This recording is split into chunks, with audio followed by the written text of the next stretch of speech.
Can I talk? Hi, Toni. Again, my name is Amira. Mm, I want to express my sincerest thoughts and prayers to you and your family during this time.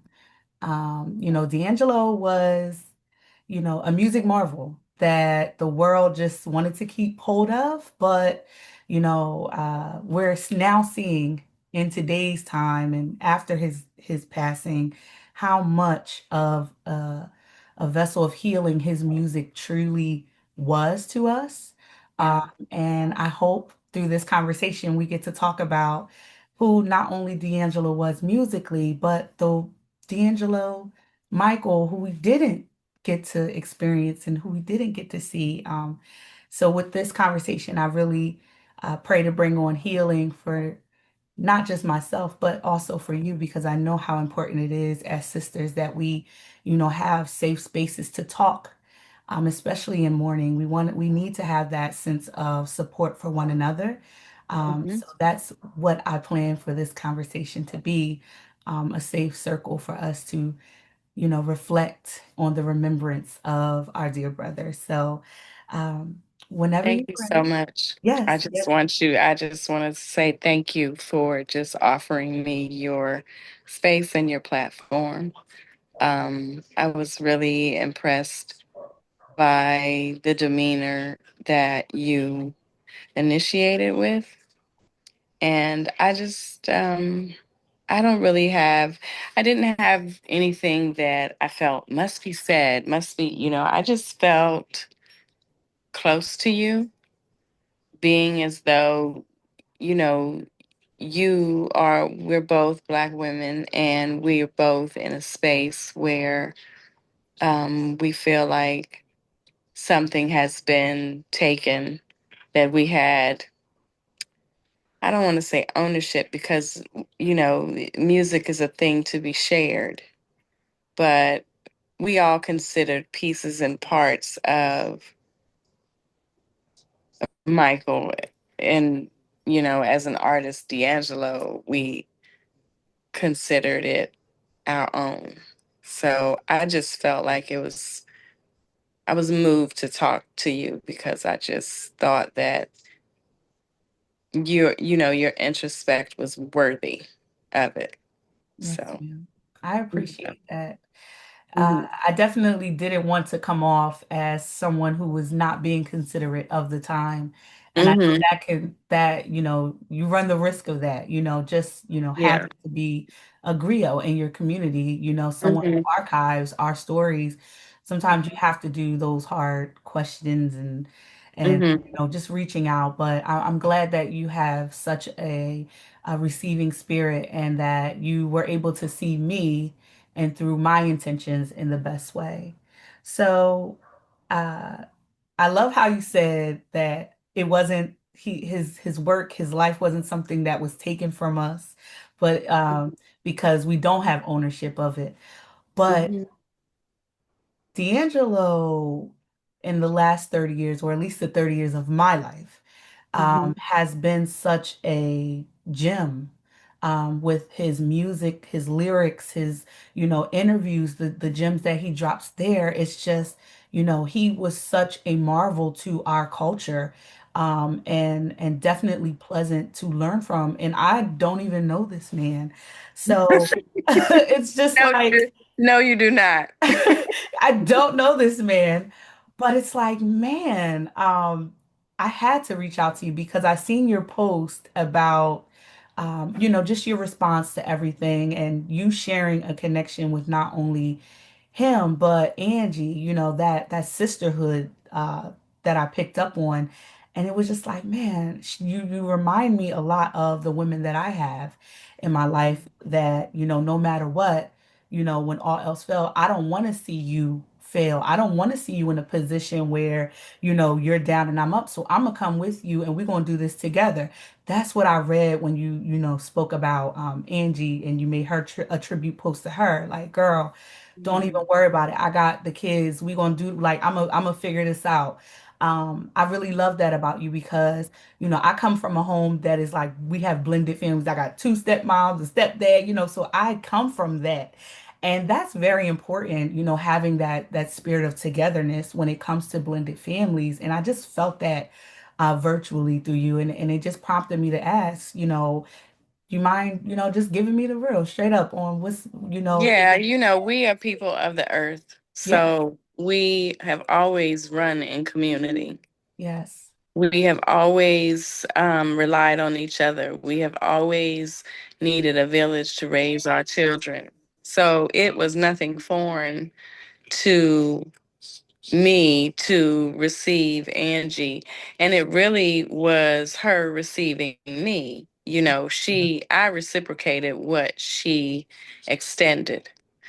You know, um, People will like to see women, well, certain people would like to see the, catty hierarchy of how women interact when it comes to a specific man or anything like that. But I mean, it just takes so much more to hold that type of thing up. Mm, And it's so much easier if you are working in a collective mindset. It's so much easier. So I would say that it was just what was needed. It mm, was just what was needed. And like I said, she initiated it. Now that's not to say that I mean it wasn't always kumbaya. you mhm, know, mhm. we had, we've had years to get to this point. We had years to get to this point. Wow. And it took exactly all the years that it did. Mm, Um, and everything is not, what do you say? Everything still isn't with, the two of us that are left. mhm. It's not, it's very surface in that direction, but we have respect for the children and we respect each other so that they can see that. Yes.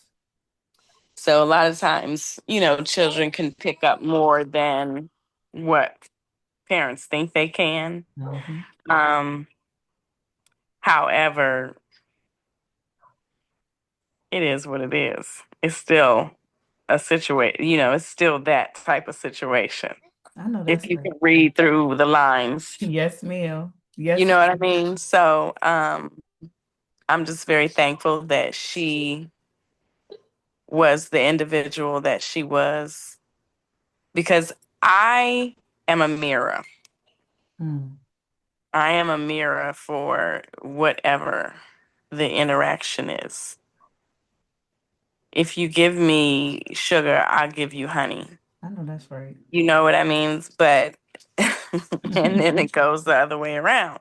Mhm. So I try to keep it on the even plane, especially I've always been that. I've always been a little bit wiser than my years. I've always wanted to understand the deeper line of things. So I felt like that journey with her was a conduit to learning, a conduit to wisdom. Mm, We taught each other things. We talked on the phone like I was the only one that she could call that knew what she was going through in a certain direction, in a certain realm of things, mm, in collaboration with our son's father. mhm, It was rough. It's in no way easy. He's very much a musician. He's very much the genius that he is. mhm, He's very much a revolutionary. He's very much all of those things. mm. However, that's probably only 30 or 40% of what he is And and what he showed us. I think that's So a wonderful segue into the first question. The Okay. world sees this musical genius, D'Angelo, but you and everyone else, you guys see what the world doesn't see.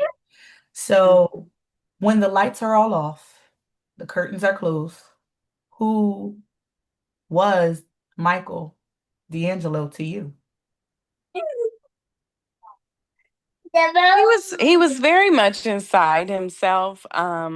But he could be funny. He could laugh and he could relax. But it just took him one thing that I remember learning about him early on is that he knew what he required. I learned that because as girls and growing up into women, we are taught to please and assimilate and be nice and be polite and and that's the way I was raised. That's the way I uh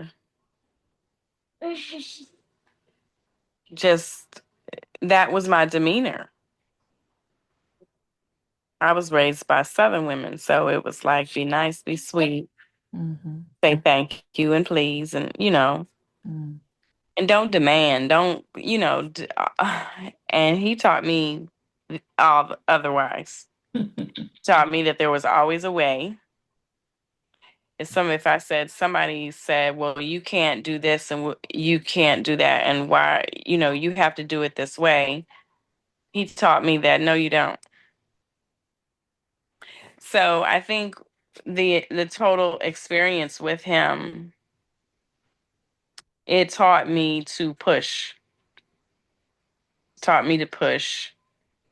And it's not like I didn't have that before, but socially, girls and boys are raised differently. Mm-hmm. And I love the fact that he always knew what he wanted. It was not appealing all the time. Mm. It was not appealing. And it was not convenient for anybody but him, period. And I mean in every aspect. Mm. Like he would just give you he would give you a hard time. He would give you and then when you're soft and sweet and he come on, come on, come on. Can we do can you do this for me? Can you do this? And you would I would give in every time because it would be like, well, I'm the only one here. And Mm-hmm. that's one thing that I kind of was for him a lot of the times was I was a barrier between a public setting and him. So like I could go and do things that he would rather not do because it was a lot for him to carry at times. Mm. And he wasn't always prepared for that. And so part of that fed me because I felt needed. Right.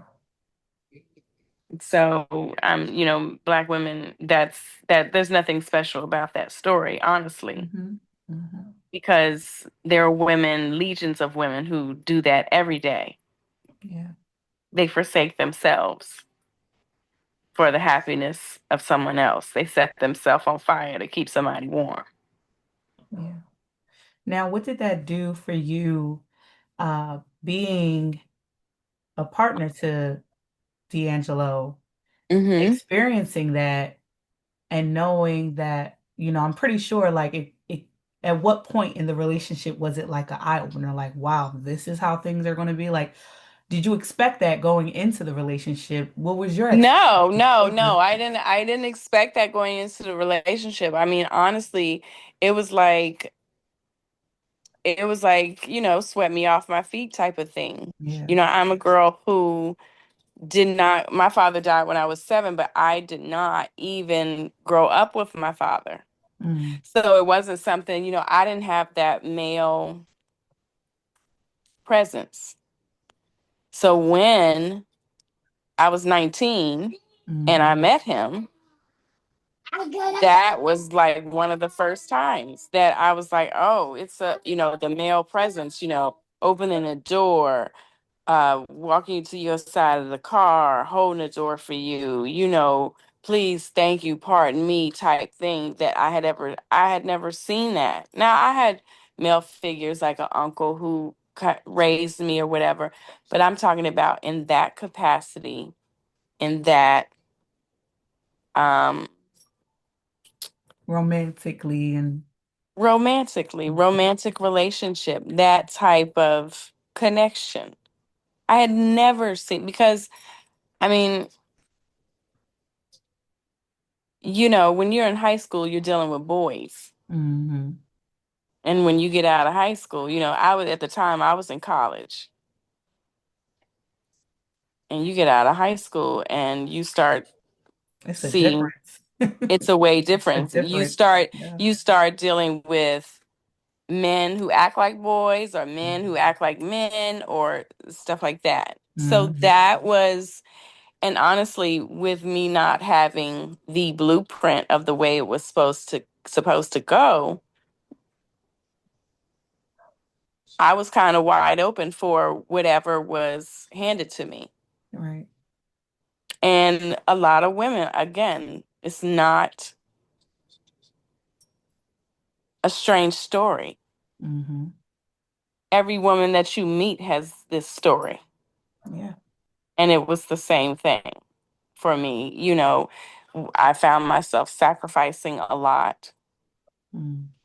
I found myself willing to gamble, the betterment of myself for being chosen by him. Mm. And for a time, and all of it was my choice. I was never under duress. I was never, you Right. understand? We Yeah. have to take responsibility for the actions and the things that we allow and how we allow people to treat us. Yes. So in no way is this a woe is me and all of this, hmm it's none of that. It's none of that. Um, it was a learning experience. I wouldn't change it for the world, because I say this all the time. All the lessons that I learned with Michael, there's not a man on this earth who could have taught me those lessons. Mm. Only he could have, because I respected him so much. hmm I loved him so much. So, the things that I gambled, the things that I risked, the things that the opportunities that I may have went against, it was the price that I was willing to pay. I just respect the authenticity that you're giving me right now because you could have easily romanticized the whole dynamic, but Well, a lot of it was. A lot of it was. I mean, oh my gosh, it was. If I go into the love story of what it was all of that. And many mm, times we women, we get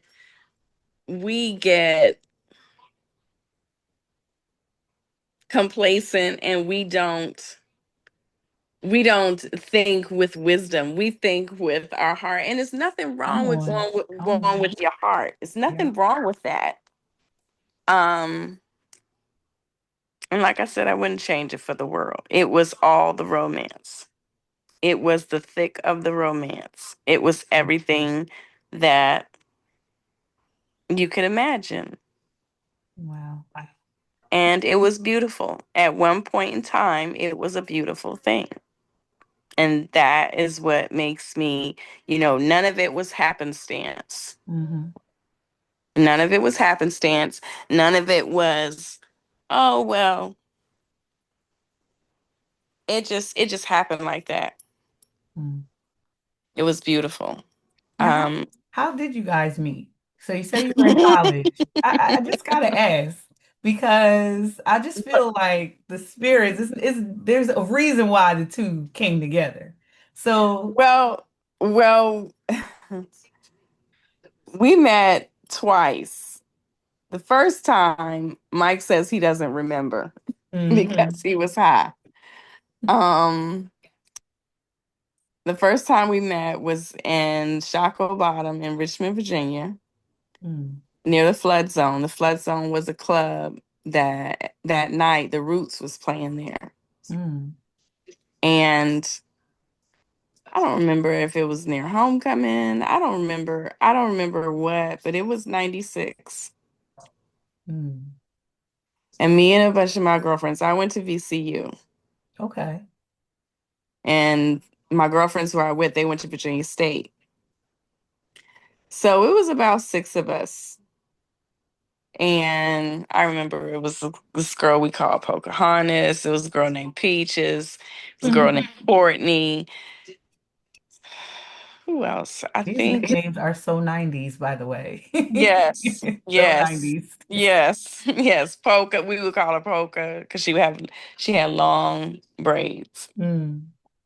And Polka, she sang. She was a singer. See, I'm not the singer. I'm a dancer. Okay.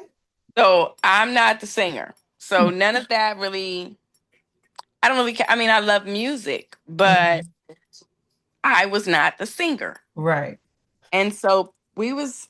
I think everybody was letting out of the flood zone. And Poco was losing her mind. And I was like, why are you acting like that? She was like, oh my God, it's him. And I'm like, who are you talking about? Like, what is going on? Well, I'm a Capricorn. I'm hmm very bold. I'm very calm. I'm not doing all this jumping up and down. And I was like, what is the problem? Why can't you just walk up and say hello or I love your work or something like that? hmm And you really want to be on this? Stop doing this to me. This is my baby. Can you let me go? Oh. I love you. Where you going? Mhm. So, okay. They're going to carve a pumpkin. Mm. Oh, that sounds fun. Very festive. Right now, I'm on the phone, so I can't have a conversation about that. Um, so I walked up to him, Mm. and I at this point I'm being haughty. I'm like, "How you doing?" I said, "My name is Toni." I said, "Listen, I really would appreciate if you could meet my friend Pocahontas." I said, "She sings and everything, but she's really a big fan of yours." And his eyes was closed, and he was the coolest dude you could ever see. And he was just like, "Yeah, what's up?" And so he grabbed my hand hmm and I introduced him to Pocahontas, and he would never let my hand go. Wow. And so we were standing there, and I'm introducing him as if I know him. And she talked to him. She was smitten, and it was that. Mm. That was the first time. Now I worked in a nightclub, and his cousin, and his brother Rodney came in. And when he walked in, this club was frequented by white people. hmm And I was at work, and he just walked in as if he knew he was coming in. Mm. And I looked at his face and I said in my mind, I will never forget this. I said, who is this? Like it didn't click Mm. until I was like, he was like, what's up? And he said, what you doing in here? And I was like, I'm working. And he said, you know, what you doing in here? And I said, and he was like, let me get your number. And I was like, no, I don't know you. Hey, put that down. And then he was like, all right. And then he goes and he sits down. And again, I'm telling you, I'm a dancer. So Mm-hmm. I was on stage in this club. Mm-hmm. And it was my turn to go up. And black men didn't frequent this club. So when there was some in there, I think there was one other black girl there with me. Mm-hmm. Um, Everybody was like, "Oh, and you need to be on stage," and blah blah blah blah blah blah. Mm-hmm. Mm-hmm. So when he walked away, then I said, oh, "I know who that is." And so I went to the DJ booth and I told him what to play for me. And like back then in the 90s, these clubs, they did not play black music, Mm-hmm. but but they played stuff like they would play Prince. They Mm-hmm. would play very soulful rock. You know what I mean? Mm-hmm. But and then I asked for Portishead. Portishead is a group from London, I believe, Mm-hmm. and they have a lot of turntable, bass, Mm-hmm. and that was it. He sat at the stage the whole time, and it was just him there. In those moments, it was me and him. Wow. And I went and sat down, and we talked all night. Wow. So thinking back on just the relationship and connection that you guys had, did Hmm. he ever speak about what kept him grounded as a person, as a man? What kept him grounded and kept him present for those who are around him? Because I'm sure being lost in music, it's a thing. As a musician, sometimes it's just you're hyper fixated on your career Hmm. and you miss out on the people. So what kept him grounded to maintain that connection that he had with you?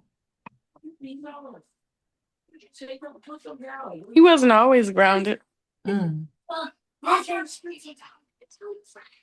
He was always humble. mm, Well, sometimes. He had his moments. He's very human. yeah. But I will tell you, he was not always grounded. You know, he was used to getting his way.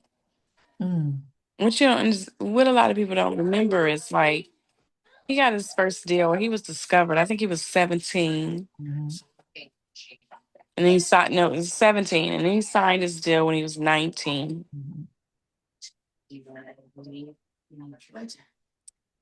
For much of it, you know, it was a kid just yeah. in a candy store getting everything that he wanted. Mhm, So the industry will do a number on somebody like that. mm, But what I will say is his okay, wonderful. Okay, wonderful. Um, he wasn't always grounded. yeah.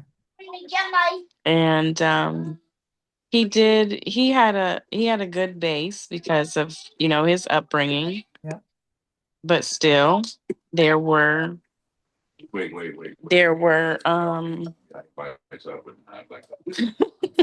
they got the biggest knives they can find to cut these pumpkins. I'm sorry. They better be careful. My husband went out there and was like, wait, y'all can't Wait a go out there. minute. Y'all can't be outside Do an out there by inventory yourself. check. Like, I see all these things going out.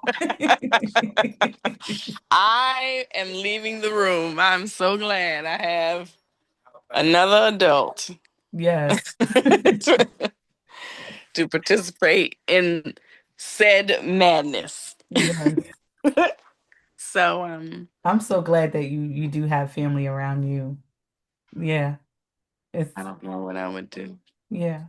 I don't know what I would do without Isaiah Davis. Mm, And that is a testament to what a man and a husband is. Mm. I need to get my shirt blanket because we're still going to go outside because. How about you shut this door? Because everything is an announcement. Thank you, Sweet Pea. Enjoy yourself. We're just going to color our pumpkins. Okay. Okay. I Oh, apologize. you're good. I love it. This So, is this is my family. and I appreciate it. I appreciate it. Listen, I have two little ones myself, so Oh, dodging good. So them, you get it. So yes, you get dodging it. them to get the You work get it. Oh done. my God. 5 and 6 had them back to back, So it's kind of, I understand. I understand, and I'm connecting with you in that way as a mother. Mhm. Yeah, Um, so there's you that. But mentioned, go ahead. no, no, no, no. I'm listening. Yes, ma'am.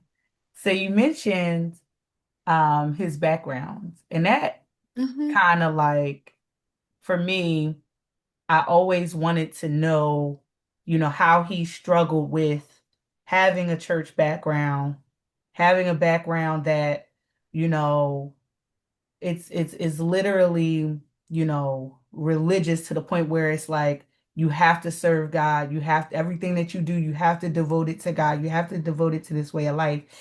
And I'm sure that he struggled with, having that background, but then, like you said, not being so grounded and used to having his way and not really having a sense of direction from, you know, where he was going. Um, how did that play in his private life? Like having the pressure of the church in the background, then also having the pressure Yes. of where people, Okay, honey. I'm listening. yes, so having the pressure of, people looking at him as this, from what we see on television and what we see in the papers, but then him also struggling with this, who he was privately.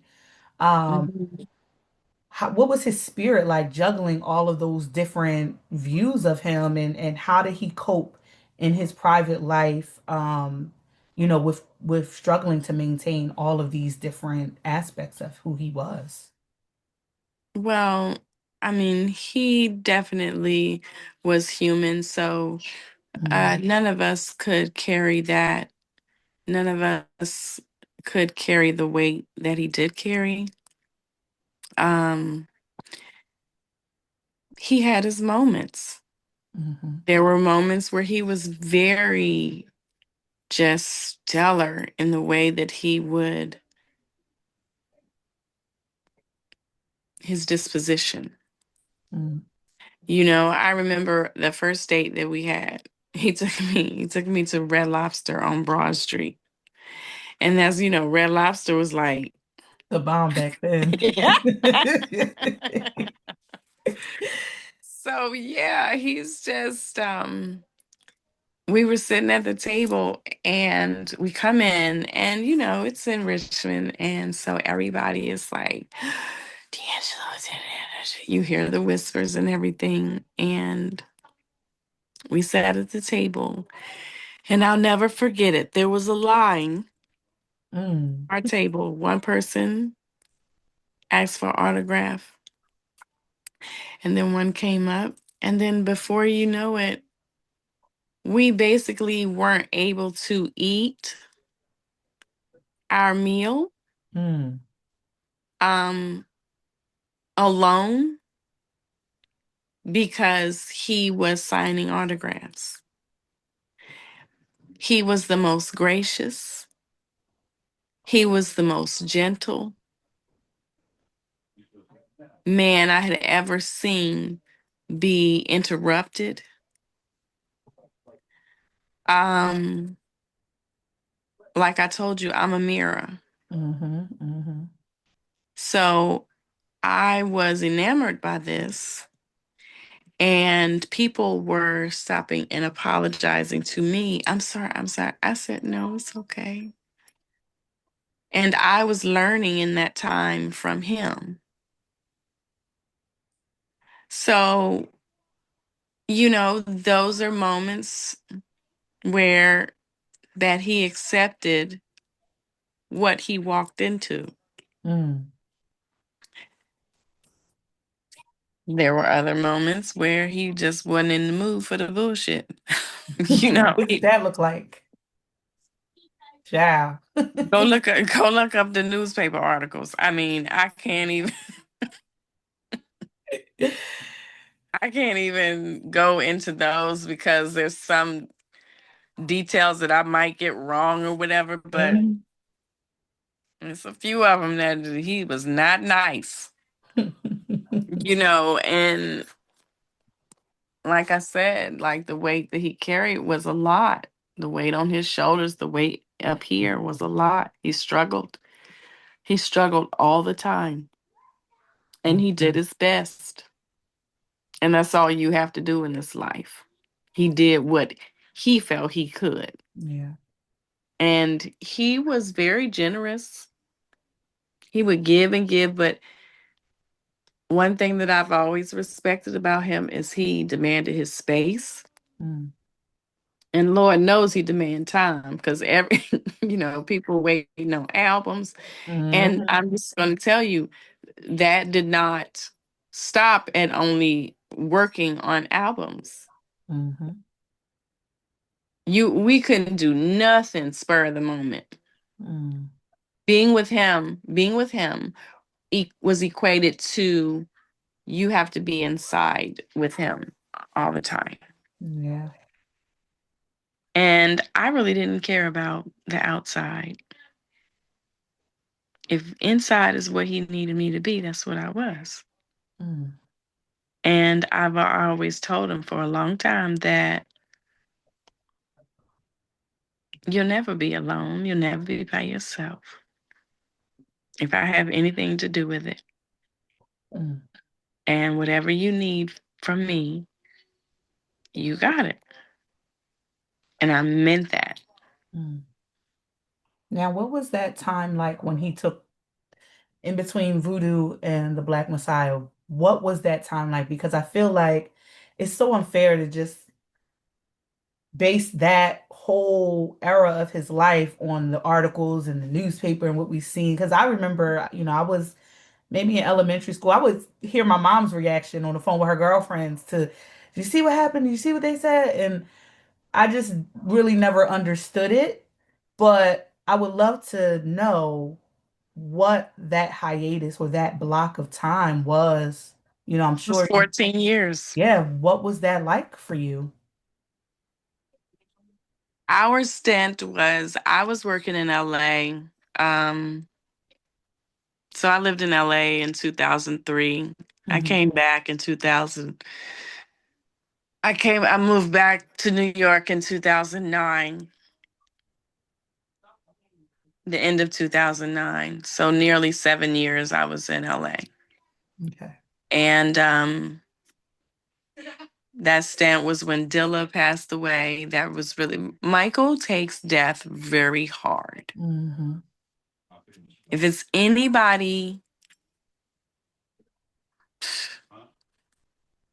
I remember Whitney Houston died on his birthday. Hmm. Um, I remember when Dilla died. That took a lot out of him. He had just gotten out of rehab Hmm.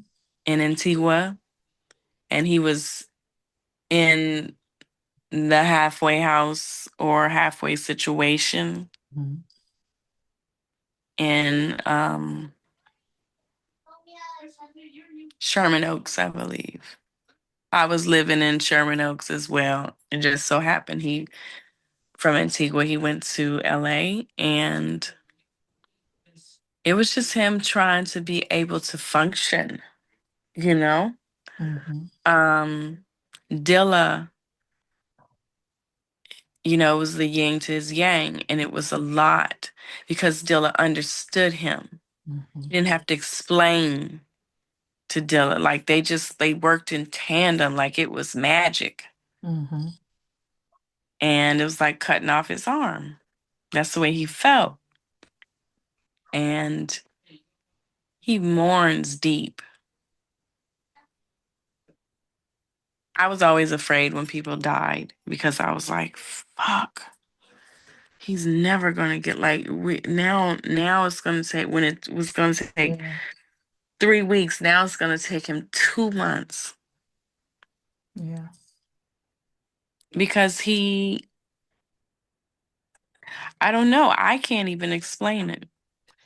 I watched the documentary Devil's Pie, and there was a moment in the documentary where Questlove was saying like he almost put himself in that same type of position where it was like, come on, we got another show, we got a show. No, you can't quit. You can't. Listen, You can't. listen, listen. You have to do that. We had to do that every time. We had to do that every time. Mm, He will retreat so much. wow. He would retreat so much, and he would make excuses for why he needs to wait and why he needs to see and why he needs to. And I remember when we were together from like 96 to like, I met in 96 and then we was together for like 2 years. Mm, And then we broke up and I didn't talk to him. He didn't talk to me. You know, I think he went to rehab or whatever or whatever. And I didn't talk to him for like 3 years. And then when he got in the car accident, I was living in LA and I still had his mother's number and I called Miss Marion. mhm, And I wanted to check on him because, I was so sorry that that had happened to him. And I just didn't want, I was the one that hung around when the lights were off and when the phone calls were low. mhm, mhm. So from 2000, I say 2005 to 2015, that was our relationship. Wow. Rocco was born in 2010. Mm. So you witnessed him at some of the lowest points, most humbling points. And it goes back to what you said, like Black women always having that position in a man's life to, I heard someone say, these men nowadays they say, what do you bring to the table? And it's like, well, no, I am the table. Like we are coming to these men ready to hold everything that they bring to that table. And And when everything is not pretty and everything is not nice and everything is it's not it's and not, it's and like, everything is not doesn't reflect what you've given and what you've done. yeah. When did it feel like too much for you?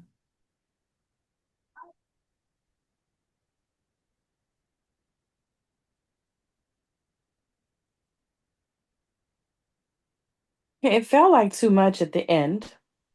Mm, You see, I was raised by strong women, but unfortunately, I looked at those strong women and I saw their demeanor sometimes towards the man that they chose or their husband or what. My mother was a strong woman, but she was alone. mm, My aunt was a strong woman, but she was, I just saw the dynamic in that relationship. And my grandmother was the same. And I didn't want to be a strong woman because of what I saw got strong women. I looked around and I saw strong women by themselves. mm. So I felt in this relationship, again, remember, I don't have a blueprint of the way it's supposed to be. I see my aunt and uncle, and I saw that, and that was cute and that was nice. They was Mm, more like the Huxtables. You know what I mean? Like that's what they were to me. My aunt was straight Claire Huxtable. My uncle, the same. My mother, she was in the military. So you understand what I'm saying? I saw yeah, the model, but you hadn't. for me, I wanted, and then I didn't see my father. Yeah. For me, I wanted that. And so I said to myself, I was like, there's got to be a formula to this. And so I reverted back to, well, those traditional roles should work. A man should do this and a woman should do that. And it was in an era where feminism was the thing. Mm-hmm. And I struggled at times. And in college, later in the years, I realized I've never been a feminist. I'm a womanist Mm. Yep. because a womanist holds up Mm-hmm. her man. Yep. See, Black women can't be feminists. And Yeah. I'm gonna be honest, I feel like Black women, because we are people of the earth, we need our man. That's right. I don't like feminism. I just don't. I don't, and not that I don't like feminists. I think feminists was for white women. That's right. Teach. I don't, that's not, that's like I said, we work in community, we work in a collective, we work in tribes, we work in neighborhoods, we work in, you understand? Yes, We ma'am. work in everybody knows everybody who live on this block type Mm-hmm. type shit. So womanism was my flag that I wore. Mm. So in this relationship that I had, I subdued myself to in many situations. And I liked that. Mm. I liked being taken care of. I liked being cared for. I liked being asked, what did I want? And we'll see about getting you this, or we'll see about doing this for you. I loved that. I didn't even have that from a father. Mm-hmm. So that was my mindset in the relationship. Um, but, and there's nothing wrong with that, but it kind of handicaps you at times. It can handicap you if you don't have a partner who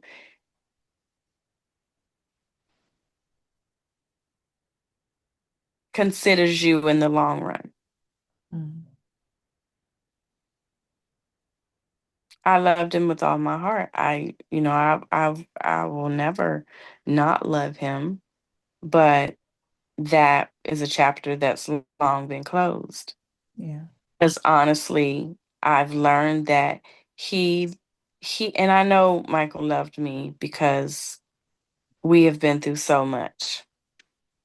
There's many instances where it was no doubt that he did. Mm-hmm. Sometimes I was a raft that he clung to because he felt like he was just out on a limb. And I was okay with that. I felt needed. Mm. And I was okay with sacrificing every opportunity around me. Again, I'm a dancer, I'm an actress, I'm a voiceover artist, and in his world, if you're going to be in here, then all of that on the outside, that's secondary. Mm. And I mean, he don't care. Listen, I've been there. I know it. I Don't know care about he don't care about your aspirations and he it. really doesn't. The D'Angelo show. Wow. And then it's like it's real life in there. Mm. It's real life. Like you don't like I remember this thing, he was like, I would say something, he'd be like, we don't talk about D'Angelo business. And I'd be like, well, fuck it. I don't got to talk about D'Angelo business. I don't Would you be in Hollywood for it? I love you, nigga. Like ain't nobody Oh my goodness. So we honestly didn't talk about a lot of it. We didn't. Mm, Now we would groove and gig off of music and stuff, and but when he was in his creative space, he would go upstairs and he would be in his studio in the house that he had in Richmond. He had one of the bedrooms he transformed into a studio. So he would go up there and he would close the door and he wouldn't come out. And that was the kind of like his safe space. And it was kind of like his space of like, I knew not to go up there. And honestly, I'm a Capricorn, so I like my space too. mm-hmm. So I was like, good, I got the house to myself. No, seriously, Yeah. like that's So what it he was. would be going in there for like days or how long we Just talking? hours. He would go Hours. in there for hours. He might fall asleep in there. But he would eventually come downstairs and get in the bed. Mm. But that was his space. What was it like during the time of your pregnancy with Morocco? What was that like? What was his energy? What was he, like I feel like every dad, even in my relationship with my ex, like when you're carrying their child, it's just like the energy that you see coming from them is different. And it's kind of like, oh, I wish I could be pregnant forever, But so what was that like in your like what did that do to the dynamic? What was his energy in that moment? Was he reflecting his energy in his music during that time as well? He was so nervous. It was Mm-hmm. on the precipice of Black Messiah. Mm-hmm. And that was the whole thing for him to get Black Messiah out. He struggled on trying to figure out what to call it. As far as me being pregnant, when I was first pregnant, he was just like, "It's not time for this. We can't do this." And I said, "Everything is not on your time." Mm-hmm. So he was, you know, surprises he hates. Like he does, everything is planned. Everything is planned. Like if somebody said, the whole uh the whole Soul Aquarians are meeting at this thing in 2 days, and there's no problem with resources or finances. Everybody's flying down. He's like, nah, I can't do that. Mm. And I would be like, well, why? It's Like already paid you're for. you're your boss. Yeah. And so he's got to wrap his head around every single detail. Mm. And being pregnant, so yeah, at the beginning he was just like, "What? What?" And then the end of the first trimester, he was just not accepting it. He was like, "It's not time for this, and we got to," and at the end of the first trimester, he said he because I got mad and I left and I went and stayed with my mother because Mm-hmm. I just didn't want to be around him telling me it's not time for this and what needs to be done and this, that, and the third. Because honestly, Rocco being a thing was really wild to me because we had been in the same way for years Mm-hmm. and I wasn't pregnant. So I wasn't really worrying about it. And then all of a sudden, because honestly, I was going to go to Spain and teach ESL. Mm. I'm bilingual. I speak Spanish, but I was going to go and teach ESL. And so I was going to New York to get my certification. I was staying with my aunt in New York.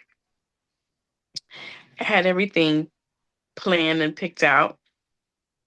So I thought. Mm. And, a woman knows her body. And Mm. I told him, I was like, I'm pregnant. And he was like, no, you're not. No, you're not. You're not. You're not. And I actually took like 3 tests and they were all negative. I said, I'm pregnant. I said, it's too early then. Mm-hmm. And he was like, the test you took said. And I said, I don't care what you, he called his mom. He asked his mom. I said, again, I don't care what you and Miss Marion are saying. And she's trying to say, well, sometimes, this happens and it's not necessarily. So he's taking her word for gospel. And I was sitting there like, I don't care what neither one of y'all are saying. I know what's going on with these, and I know like this is not the way it's supposed to be. Something's out of whack. And so it was just waiting, the waiting game. Mm-hmm. And we went to we went to the doctor, and he was in the room with me when they was doing the ultrasound. And this is still, I'm getting negative tests. And he looked at the ultrasound and she, it's like, Mm-hmm. and so then she runs over the little area and he's always funny to me when he looks at stuff because he looks at stuff like if he don't have his glasses on, you could tell he can't see. Mm. so so Dang. he was looking at stuff he said, and he was like, and she said, right there. And he was like, and he was like, he looked at me and I looked at him. And I really wanted to be like, now, I told you. Like, What I tell you? What pregnancy test was that? Because we need to discontinue them. at the time, it was whatever I picked in Rite Aid. Mm, God. To get my wife for daddy. Oh, okay. Your brown light. You look like you. I swear, I thought that was a cantaloupe. The color. Daddy. He's cute. It's in there, baby. So anyway, yeah, that was it was just so funny. And then, at the first trimester was rough because, I just felt like I didn't have that support. Mm-hmm. At the end, he called me. Yes, I'll get it for you. At the end, he called me at the end of the first trimester and he said, what you doing? And I said, talking on the phone because I was supposed to be mad at him. And I was basically in a state of, I said what I said. Mm-hmm. Mm-hmm. Um, and he said, well, I guess we about to have a baby, huh? Oh, And I, you know what? and I did like this. I said, yes. Hey, right on in.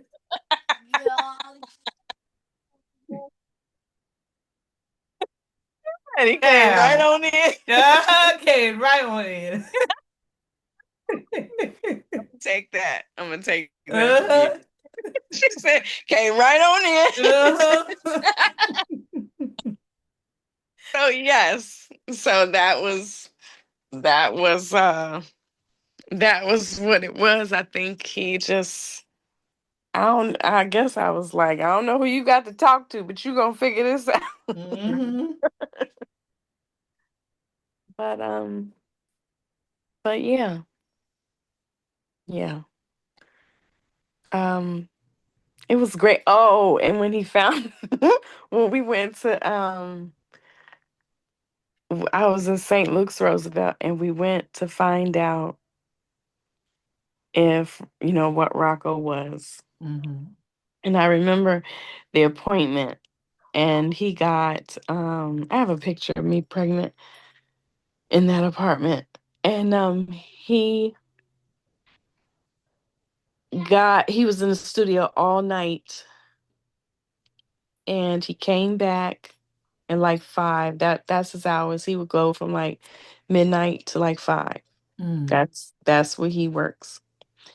And he came back, and I was like so scared. I was like, he is gonna come back from the studio and go to sleep, and we ain't never gonna get out of this fucking room. mm, Just we're not gonna get out to get the appointment. mhm, And I had an early appointment, and I was glad I had an early appointment because that means that he could go.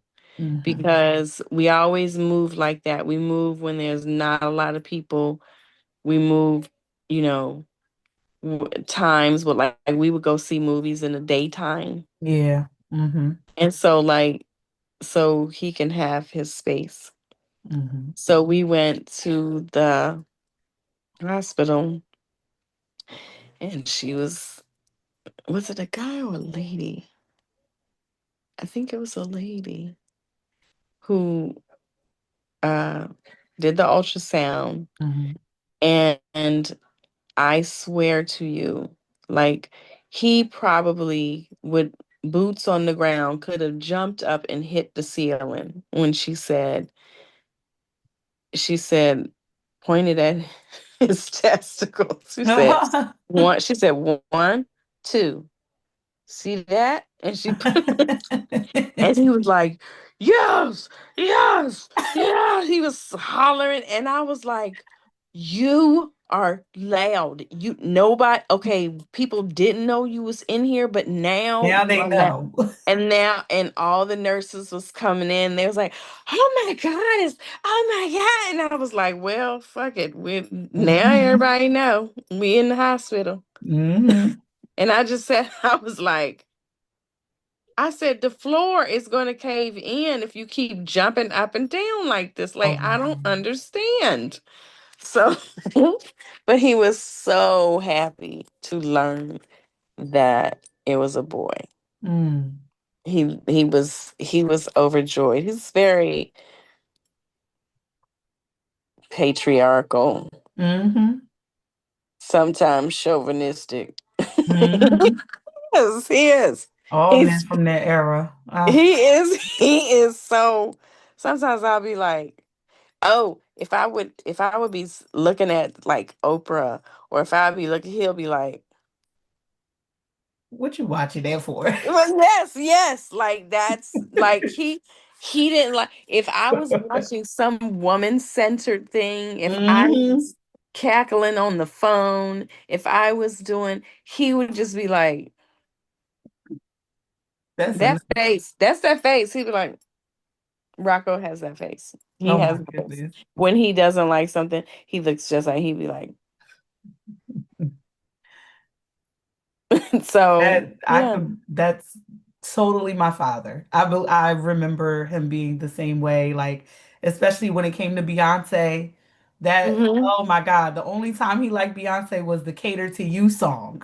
That's no Yeah, lie. yeah, yeah, yeah. That's it. That's Okay. it. That's the So, one. That's yeah, the one. That's that's the the one. one. That's the one That's that the they all seem to agree about. Like, oh, you can listen to that. Yes.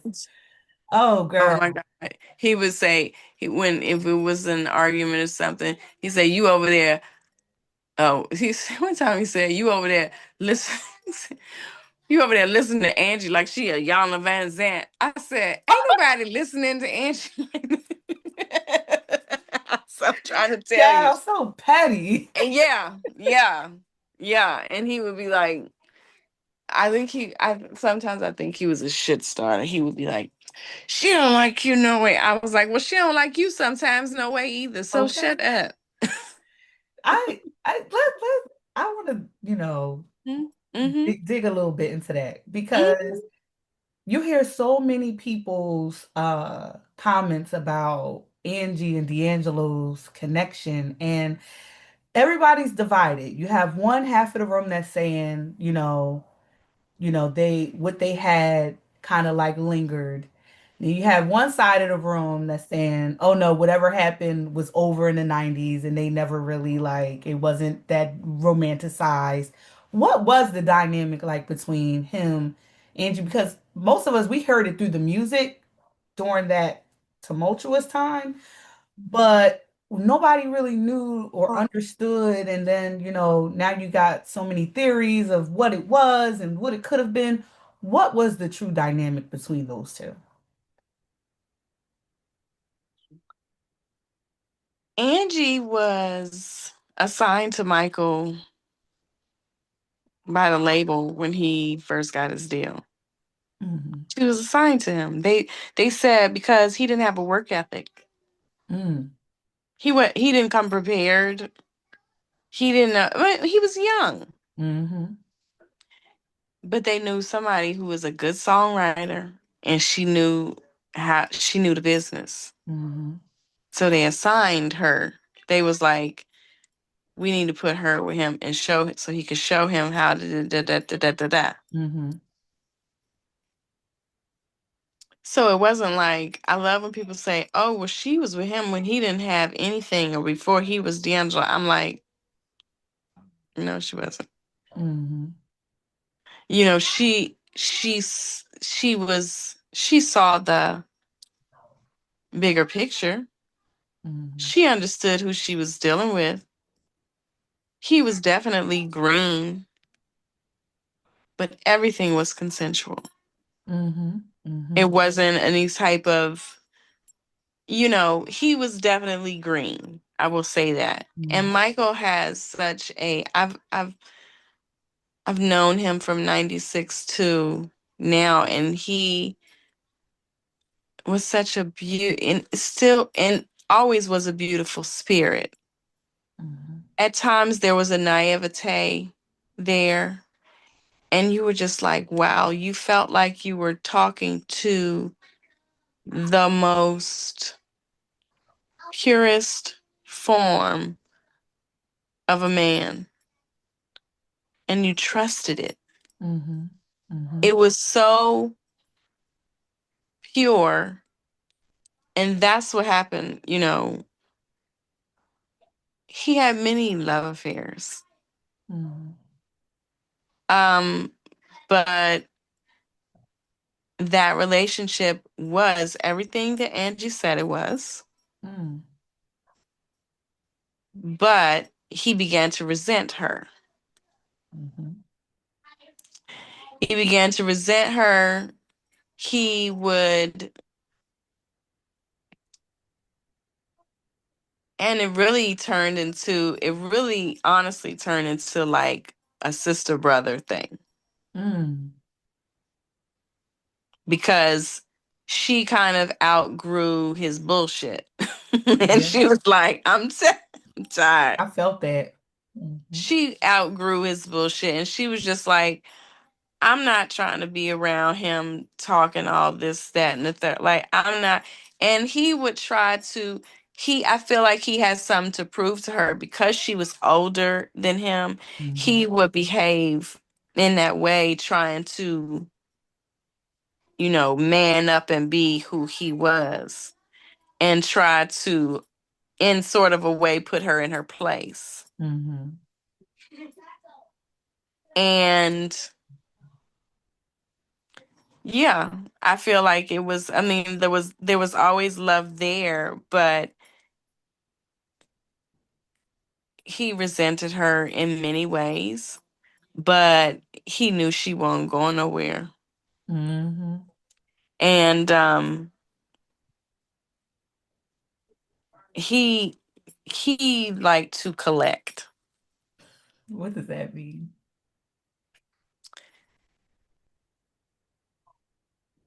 Every woman that has ever dealt with Michael Mm-hmm.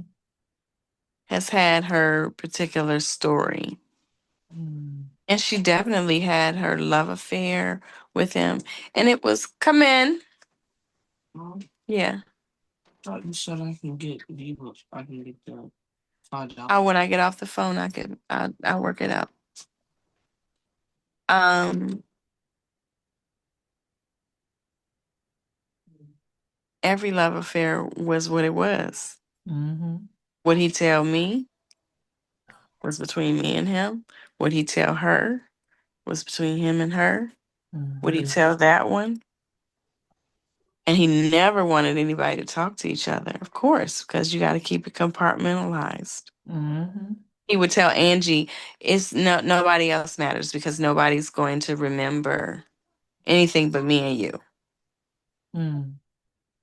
So that would keep her on the line. Mm-hmm.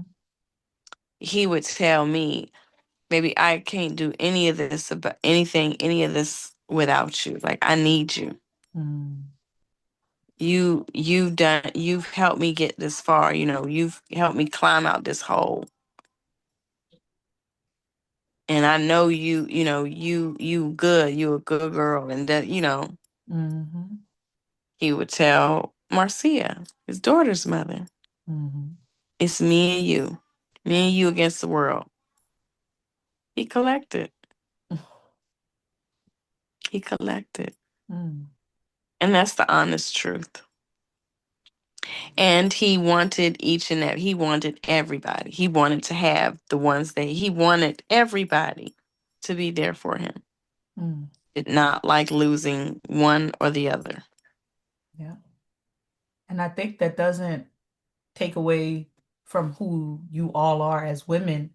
It Mm-hmm. just goes to show how much this one man actually needed in order to keep him in some sort of level of sanity almost. Yeah, but I mean, I get it. I get Mm-hmm. it. I mean, you know,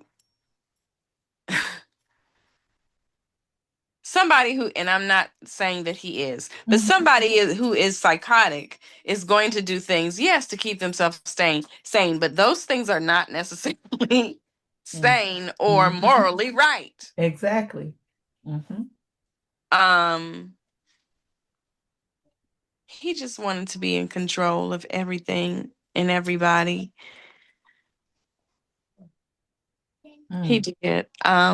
But like I said, the relationship, which is why he compartmentalized the way he did. The relationship with him and Angie was very much that. It definitely grew into different things over the years, and everybody changed and mold. But he knew that he could call her if he needed something. Mm. He knew that he can call me, and it didn't matter where I was. I'd be on the next plane out. Mm-hmm.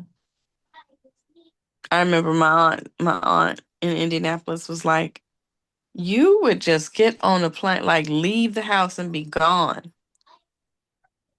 And I said, "Yeah, because I was gone. I mean, what?" Mm-hmm. That was my man. I wanted to be there for him. Mm. It's much deeper than that. Um, I just didn't ever want him to feel alone. Yeah. That in between time that you talk about, the 14 years, Mm-hmm. it amazed me when I saw him. He had gained so much weight, and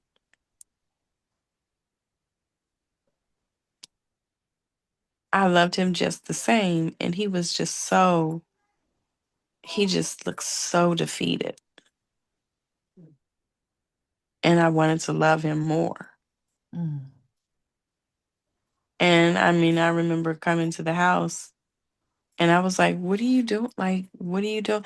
He would have all of his Grammys and his awards and Essence Awards and this award and that award and Soul Train Awards and they would be in boxes. And I was like, "Why you got all these in boxes?"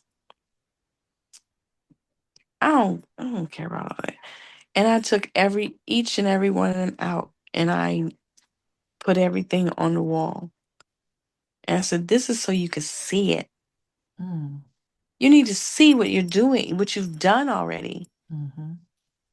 I mean, I went in the house and was like cleaning it top to bottom and putting light bulbs in sockets, like replacing, like he just let it dwindle. Yeah.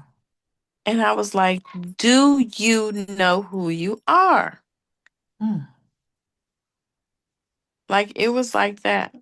I believe you because I there's a scene and it's going viral right now from the documentary where he had just got off stage and his road manager and I don't know who the other gentleman was, but it was almost like he didn't believe the crowd's response to him on stage. So they had to literally pull up Twitter and show him what they were saying about the show that he just got off stage from. And he kind of was like, that's not from tonight. And they're like, yeah, motherfucker, it's from tonight. Like, this is So you. let me tell you that let me tell you because in the 14 years, I remember when Mike first got his computer, like his Apple, like literally he was like Rip Van Winkle. Like, I believe it. and he because one thing when I first met him, he didn't carry a cell phone. Mm, And that's when everybody was starting to carry a cell phone. And so I thought it was such a rebel thing. I was just like, wow, he just refuses, like, fuck the system. He doesn't want to carry it. Thought that shit was so cool. And I was like, he said, if anybody needs to get in contact with me, Dominic Trenier, Dom knows how to get to me. Dom will call me and tell me, or Dom will show up.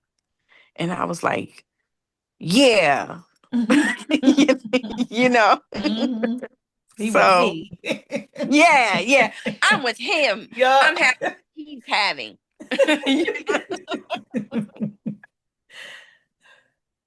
Girl. So yeah, I mean, you get indoctrinated into his belief system, Mm, and it's a crazy ride because one day you look up and you're like, what the fuck? Where have I been? mhm, And like, why have I adopted these beliefs or this way of doing things? mhm, But but yeah, he technology wise, he for the longest time he had no clue how this stuff worked because he refused it. He he rejected it did he ever say why? because he's a big conspiracy theorist. No. He's a big conspiracy theorist, and he's just like, nah. Mhm, Until he saw the importance of it. Until he saw the importance of it. I remember we rode across the country because he didn't want to get on the plane. mhm, So he was like, I'm not getting on the plane. I'm not going to the airport. And everybody was like, what? They was like, you want to ride? He was like, I want to ride a tour bus. mhm, And I'm sitting there, and Lindsay Guillaume was his manager at the time. And Lindsay was like, okay, so we'll get a tour bus. The mhm, tour bus backed down the long driveway to the house. And he was like, you coming? Come on, you going with me? And I was like, wow, okay. So we're riding the bus across the country for 3 days. mhm, And we rode from Richmond, Virginia to San Francisco. mhm, And that in itself. I have pictures of like I took pictures out the window. mhm, I have old pictures of those, just the scenes out the window. And just knowing that he and I rode across the country together. Like that, mhm.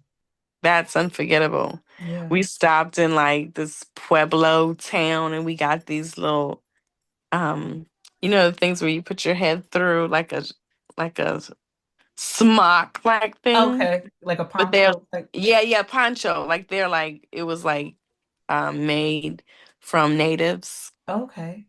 And so I remember we stopped on the side of the road and we bought us two ponchos. And Oh.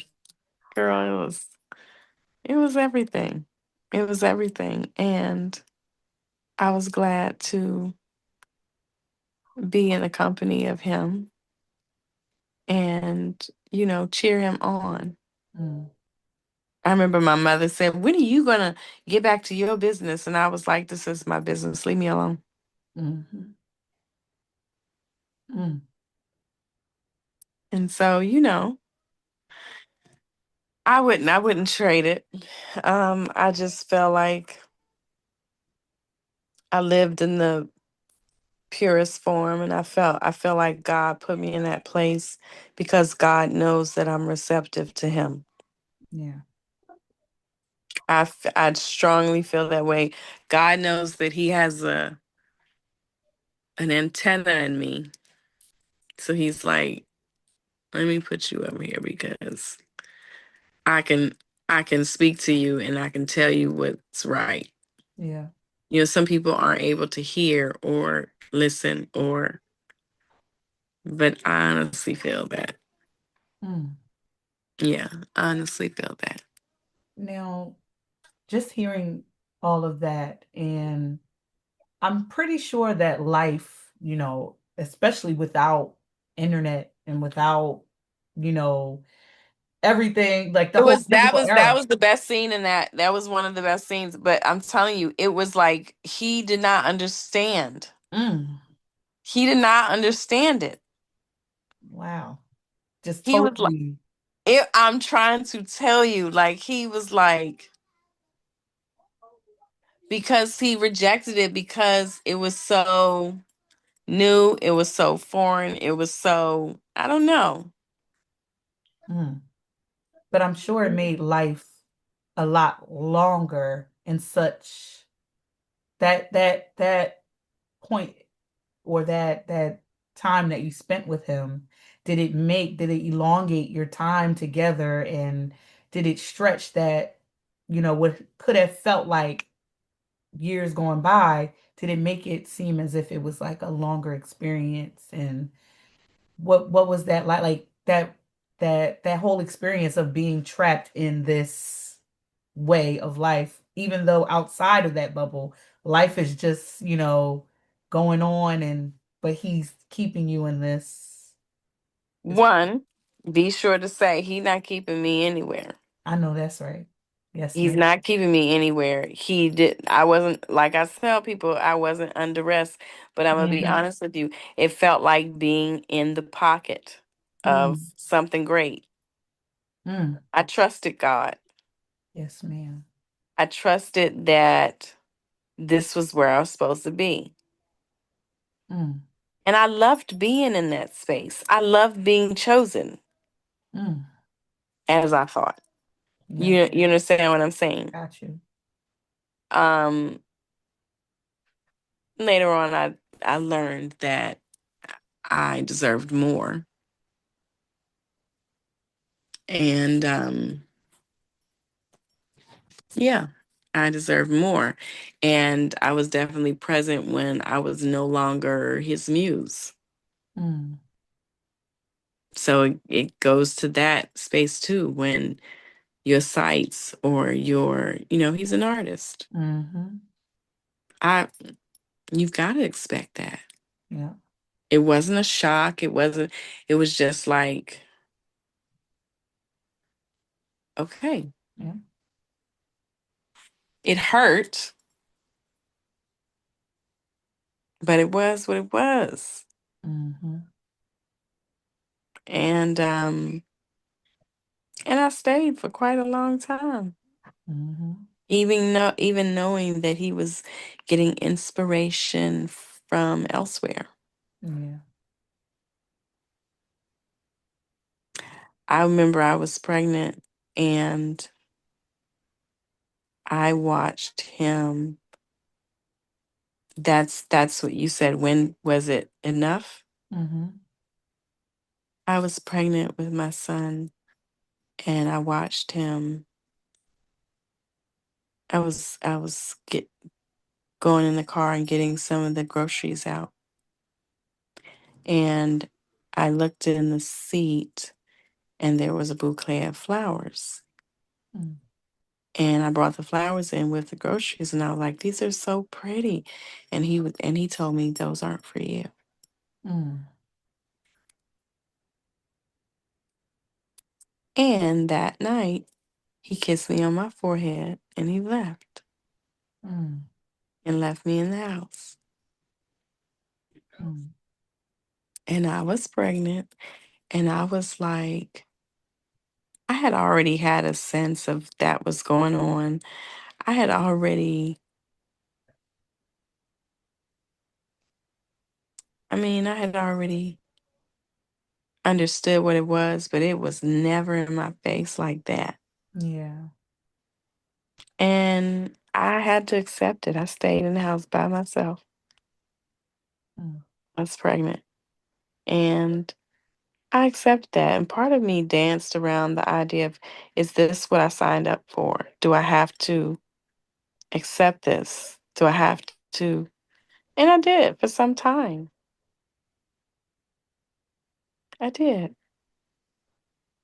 And then, there was another time when, he got arrested for solicitation.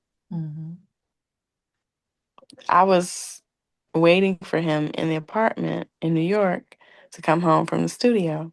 mhm, And I woke up to that. yeah. And my phone being on fire, like Mhm, everybody. And I was just like,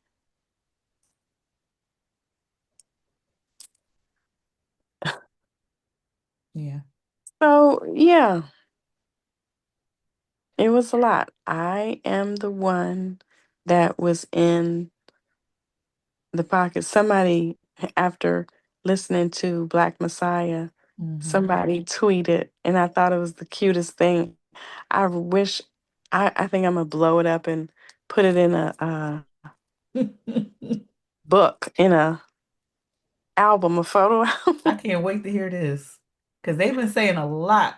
I'm like, I just, They said Black Messiah had come out, and they said, I need to know who was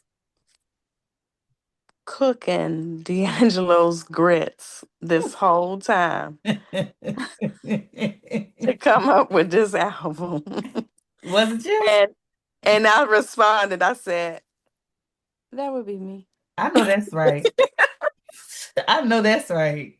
Said, that would be me.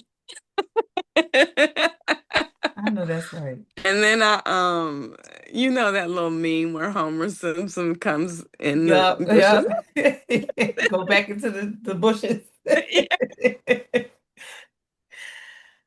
Yep, yep. So I took pride in even just that little tweet, because it just that tweet went viral. I took pride in that. I was like, yeah, that's me. you know. Yes, yes. And it's crazy because I gotta be honest, excuse me for not seeing you and just knowing that there was someone there, like a lot of people, just see Angie in him, but we Oh, don't all the really time. understand. Oh, all the They time. just, All the and I'm like, time. like this man has other children, there's other dynamics you gotta, Oh and my God, this, like I told you, there are so many love stories. There are so many hmm there's so many duos. I mean, it's like you and I'm sure you've seen the biopic of Frankie Lyman Mhm. with, and it's like Oh, the it's very Vivica much A. like Fox. that. It's very much like that. Yeah, Vivica, she held that man down. And it's like they tried to villainize her, but it's like when you look into it, it's like she was with this man at his lowest. She was with this man at his peak. She was like it, and then when he I was told Vivica. Zola, she still came back and was like, I'm back Mm-hmm. in the house. So it's Mm-hmm. like that. Mm-hmm. That Zola Zola is Marcia. I'm Vivica. Girl, look, I'm already piecing it together. I already see what it is. Zola's Marcia. Zola be coming back. Marcia be coming back every time a deal is signed. I Mhm. be like this. Mm. Here you go with this bullshit. but but I pulled a trump card out. No Mm, pun intended. I pulled a mm, trump card out when I said I'm done. mm. I'm done. Yeah. And I got chosen by someone else. Mm. And he was mad at me ever since. Wow. Nobody had ever done that. But he the unspeakable happened and I was done. I was done. Hmm. I could not, as much as I forgave him and as much as I loved him, even as I was walking away, I could not. Mm. And that's always in women's life, that walking away from something that you just always gave yourself to, and you just were so stuck on the potential of what could have been, and then the guilt we hold in when it's time to walk away. And it's like that's the most selfless or selfish that we can ever be, because at that point it's like I've spent all this time being selfless, not caring about what I'm doing to myself and how my body is taking in all of these things. And then when we finally get to that point, that is the only time that we think about ourselves. And that, I connect with you just as a woman, just like knowing when you have to know when enough is enough and when my worth starts to trump Yeah. someone else's needs, you know? Well, exactly. I mean, because there was it was a moment where he looked at me and he didn't see any value in me, and I was done. Mm-hmm. And I'm never going to sacrifice myself for a man who looks at me for 1 second and sees no value in me. Yeah. And it was really about me not wanting my son to see me in that type of predicament. Mm-hmm. And so that is when I saw who Michael could be. And I'm going to be honest with you, I think he felt guilt for it so much and he did not want to talk about it. I Mm-hmm. would bring it, I would say something to like we did not talk these past, like it was just like blurbs of stuff. He Mm-hmm. might hear me speaking while he's speaking to Rocco, but his pride was hurt Yeah. and he knew he was wrong. Mm-hmm. And I don't think he could face anything. There was never apologies or anything. I never expected that. Yeah. I wasn't gonna get that. I'm gonna be honest with you. I knew I wasn't gonna get that. Yeah. So waiting for that would be silly on my part. Mm-hmm. I just had to muscle through it. Yeah. And I'm gonna tell you, God allowed my husband to walk into my life because he knew that my loyalty was so thorough that I would have never left Michael. Mm-hmm. And I would have disintegrated into a shell of myself. Mm. Nobody has ever turned my head over the years until my husband walked in. Wow. My husband, I never experienced that before. My husband, when a man wants you, he'll come and get you. And Mm. I wasn't looking for a man or anything. As bad as our relationship had gotten, I still was like, I can't be with nobody else. Nobody else can trump this or top this. Mm-hmm. But my husband, he, Isaiah Davis, loved me back to myself. Mm. He played music for me that I hadn't heard in years because I was so in this zone of music, this catalog of, Mm-hmm. again, we circle back around to I did not have a blueprint. Therefore, anything that was served to me was sufficient. Mm-hmm. good or bad. But when Isaiah came into my life, he his catalog and tastes of songs and music and um, showing me the things that I deserved. Um, it it reminded me of what you know the storybooks tell you what you deserve as a woman. Mm. And I was so enamored by how this man came for me. My father didn't even come for me. Mm. And so when Michael, don't get me wrong, he did things for me. He took care of me. He was very, very sweet to me. For the most part, it was definitely more good than bad. Mm-hmm. Definitely. And he gave me this beautiful son. Um, but enough was enough. And I had to see in that same capacity, in order to break away from him, I had to see the dichotomy of this versus this. Yeah. It was very necessary for me to go through that in that manner because I do not think that I would have had the strength to walk away and be alone Mm. and build from zero. Yeah. I don't think, because I would have been stuck on, I need Rocco to have his father. And Mm. I can forsake my happiness if Rocco just have his father. You know what I mean? Like that. So that, yeah. Like, and this is not just any man. Mm-hmm. My husband is just not any man. Like, I never thought that I could be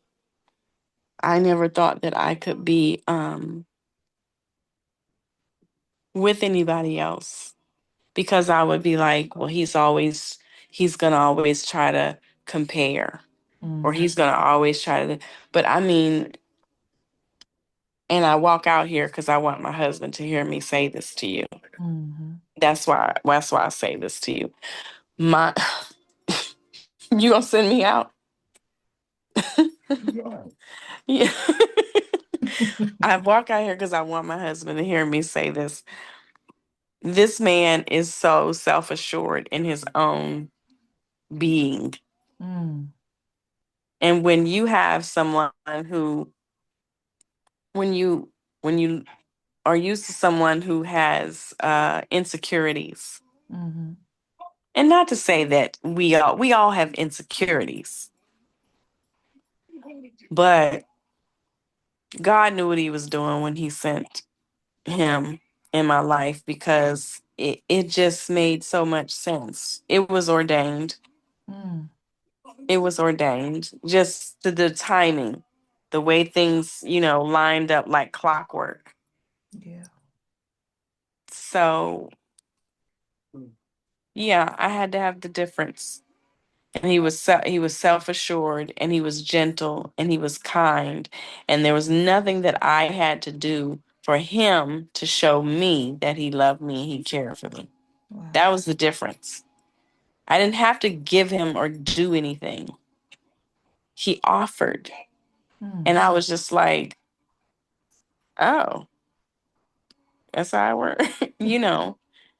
A lot of culturally, a lot of times we run into situations where we women, we putting the cart before the horse, and we giving the milk before Mm-hmm. the rain come and all this Yep. stuff. We got, as like, for these men now, women have got to do so much Mm-hmm. to prove how loyal and how, oh Lord.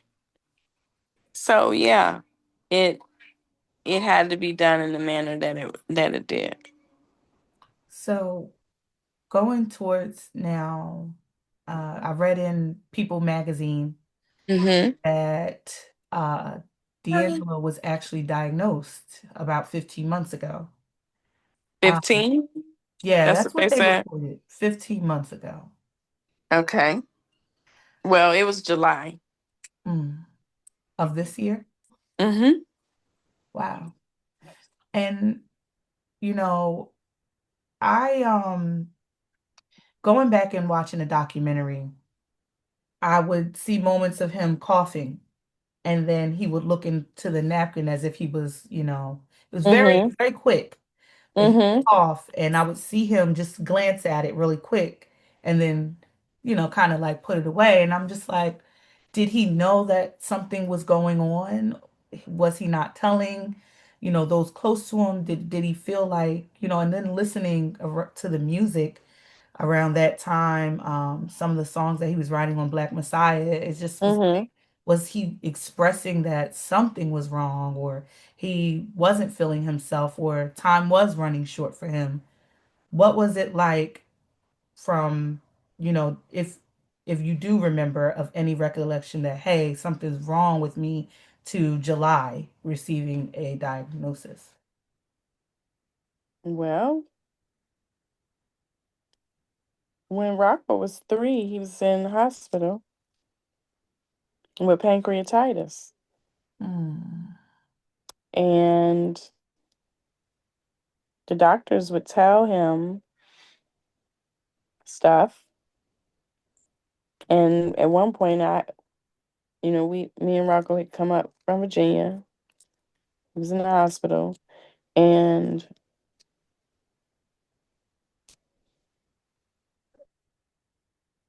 the doctors were in the room. And they basically turned to me. It was 3 doctors. mhm, And they said, you know, we have got to tell you what's going on because he's not acting as if he's not reacting to it. He's not open to ask what can be done or whatever. He's hearing what we're saying, but he's not. So they were like reaching out to me. Do you understand? Does he understand that there needs to be a complete change? mm, There needs to be a complete change of diet. There needs to be a complete change of he has to quit smoking and all of this. And I looked at them and I was like, I know why you're frustrated. And I said, I hear what you're saying, and he hears what you're saying, but he doesn't want to, react in the way that you expect somebody to react. I'm going to be honest with you. Michael liked who he was. He was comfortable in his practices, and he knew that it was going to take a lot to change. mhm, And I don't think he felt he had it in him to change. He mm. liked who he was. He liked the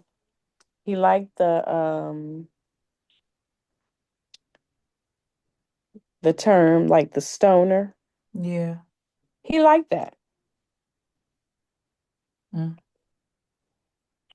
I remember Rocco asked him to, let me see who asked him to. I think Imani or Rocco asked him, "Why are you smoking, Dad? You stop smoking."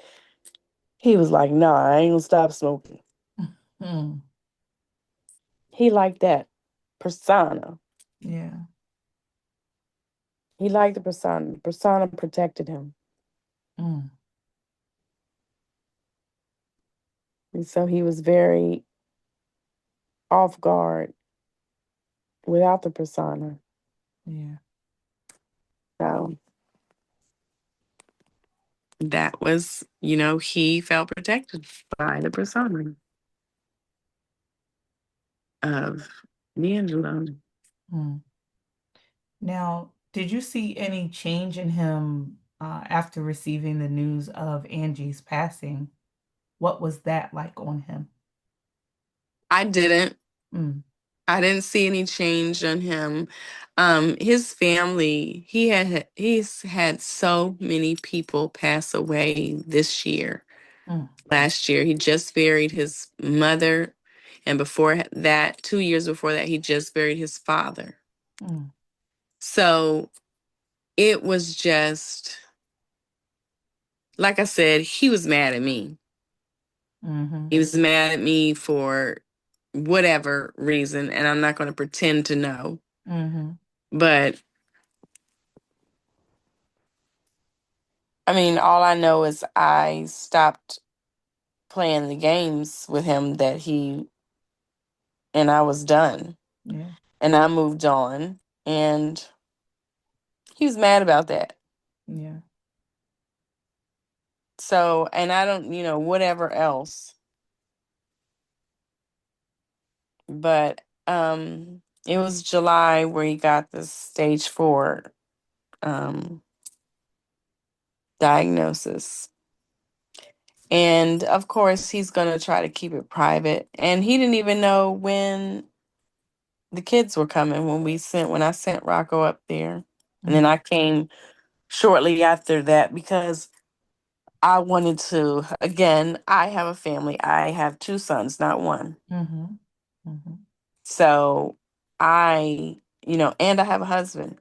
mm-hmm, So, and I have a job, you know. mm-hmm, So I sent Rocco, and then when I saw him in his face on FaceTime that he was kind of like not receiving him seeing his dad in pain very well, I was like, I'm out. I'm going to get my son. yeah, So I hope I answered your question. yeah. It definitely brings into perspective just because of a lot of people are saying he fought a silent battle or a private battle, but Oh, there were people around him. mhm, I don't know when he decided to. Well, he didn't because He told Rocco the night before he passed. He said, "It's not my time," mm, and Rocco believed him. mm, And that's why Rocco died, because he's always gotten a Hail Mary. He's like a cat with 9 lives. Like he yeah, always, and so everybody was expecting him to pull through. oh, yeah, bounce back, Well, I know medical industry. yeah, My family, everybody is in the medical industry. And they kept saying, the kids were like, well, they're going to move him to some place where he could be more comfortable. And I'm like, hospice, that means hospice. Why are they not calling it hospice? mm-hmm, I know what hospice is. mm-hmm, And then they calling it comfort care. I'm like, are y'all like trying to not, mm, So I I knew,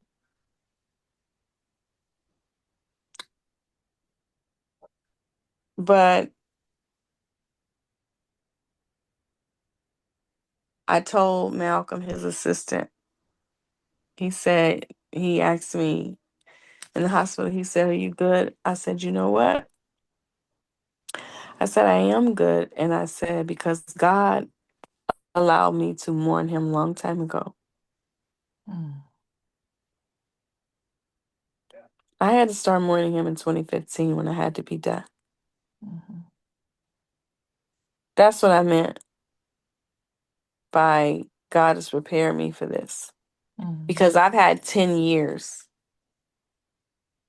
to mourn the relationship, mourn this, mourn that. I've had 10 years. Therapy, mm-hmm, were things that were unsaid, apologies that were not had, conversations that needed to be but were not. mm, It's a lot. yeah, But God gave me the grace to have 10 years and get it out of my system. That's why, and I'm not saying I don't mourn now. I'm definitely grieving, yeah, but the priority right now is Rocco. that's right, I have to be present and available for him. mm-hmm, I cannot be stuck in, we never said, and he didn't have a conversation, and but I can't. Yeah. It's not. It doesn't even matter. It hasn't mattered for the longest time, but you get what I'm saying. Yeah. Mm-hmm. God gave me a jump on mourning him so I can get that out the way, and so I could focus Mm, not only on Rocco, but I also have, my baby boy. I mm-hmm. have a husband. I Mm, got enough on my plate. I got a family right here. yeah. So I just have to, I'm very thankful for that.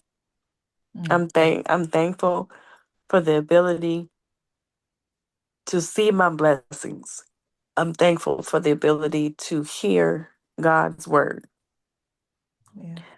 I'm thankful for the ability to be obedient. Mm, And that's it. It was a wild ride. I loved every minute of it. Um, but it's a chapter in a book and I have to put it away yeah. because there's so many things coming up going forward that I have no clue about and I have to have make space for that. Mm, Honestly, I was talking to my husband and I said, he's done enough in this life and he's tired. I think Mike was tired and he's done enough. He may have said to Rocco, I it's not my time yet. Maybe that was the hope that he had for himself. mm, Maybe he was just trying to soothe his 15-year-old son. I don't know. mm. But yeah. Yeah. And I think that's, a good thought to leave this conversation with is the fact that, you know, we don't want things that, we hold on to end. Mhm. Mhm. And, Mhm. like I think about the role that you played in Mike's life, being that one to that Hail Mary, that I'm gonna always be there, I'm gonna always be there, I'm gonna always be there.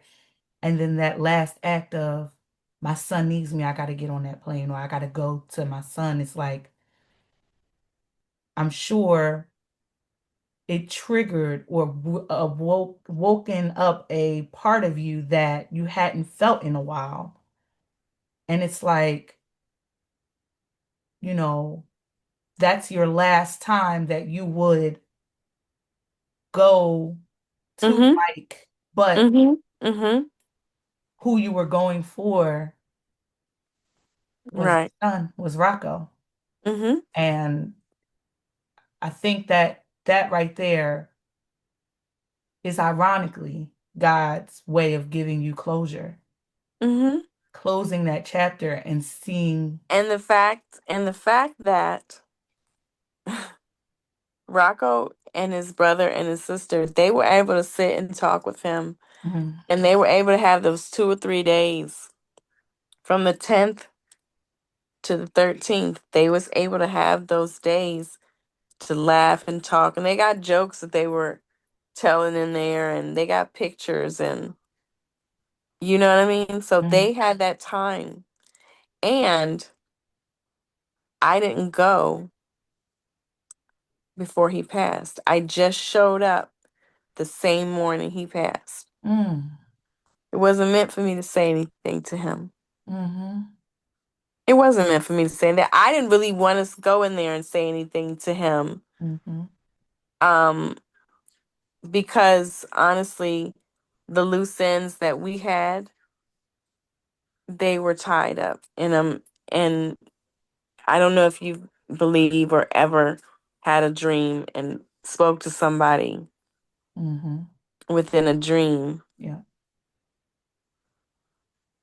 I dreamt about him a couple times this year. And 2 years ago, I dreamt about him. Maybe last year, I dreamt about him. But I say all that to say the demeanor of what we were doing, like we were trying to get something working. It was like a machine or something Mm-hmm. working. And it was wild because we were working as a team. Mm, And it was so like normal. Nobody was upset. It was just a matter of fact that we were talking. And I was like, well, what are you doing? And he was like, I'm doing this here. I'm here. Take this. You understand what I'm mm-hmm. saying? Like Mm-hmm. in that capacity of working together. And I woke up with a sense of peace that everything was good between us. Mm, And I feel like it happened that way because his pride was so hurt and he didn't want to fold on admitting, the incongruences of what happened. mm-hmm. I think it was so much for him. It was guilt. It was so many things. Mm-hmm. It was embarrassment. Mm-hmm. So we good. Wow. We good. Now, how is Rocco doing now? It's touch and go Mm, because you see how playful he was earlier. yeah. But like, I don't really, he's actually talked to my husband more Yeah. about it than me. And I'm happy to see that. Yeah. And, but I aim to talk to him or ask him later, how does he feel about seeing all this stuff come up with his father? Because that's not necessarily the man he knows either. Mm-hmm. Yeah. So, and I don't, he's talked with my husband. My husband has shared some things that he said. It's kind of like matter of fact. And he's just like, you really can't argue with that because that's the boy's experience. Mm-hmm. Mm-hmm. Now, I seen some videos that you were sharing of D'Angelo, showing Rocco the fundamentals of funk. And I was just so tickled by that. I love that you're sharing Hmm. those moments. Yeah, Um, has he passed down any musical traits to Rocco? Is he in the music? Is he musically inclined? very much. Wow. Rocco plays piano. Rocco's been playing since he was 4. Wow. Rocco plays trombone. Rocco plays What? bass guitar. What? Rocco plays. Yeah, let me actually get you. Let me see if he'll. Hold on one second. Rock, I'm gonna tell you in a second. Mm-hmm. Honey, can you oh, honey, can you give Rock that Rocco $5? $5. Okay. Yeah, that's what he said he needs.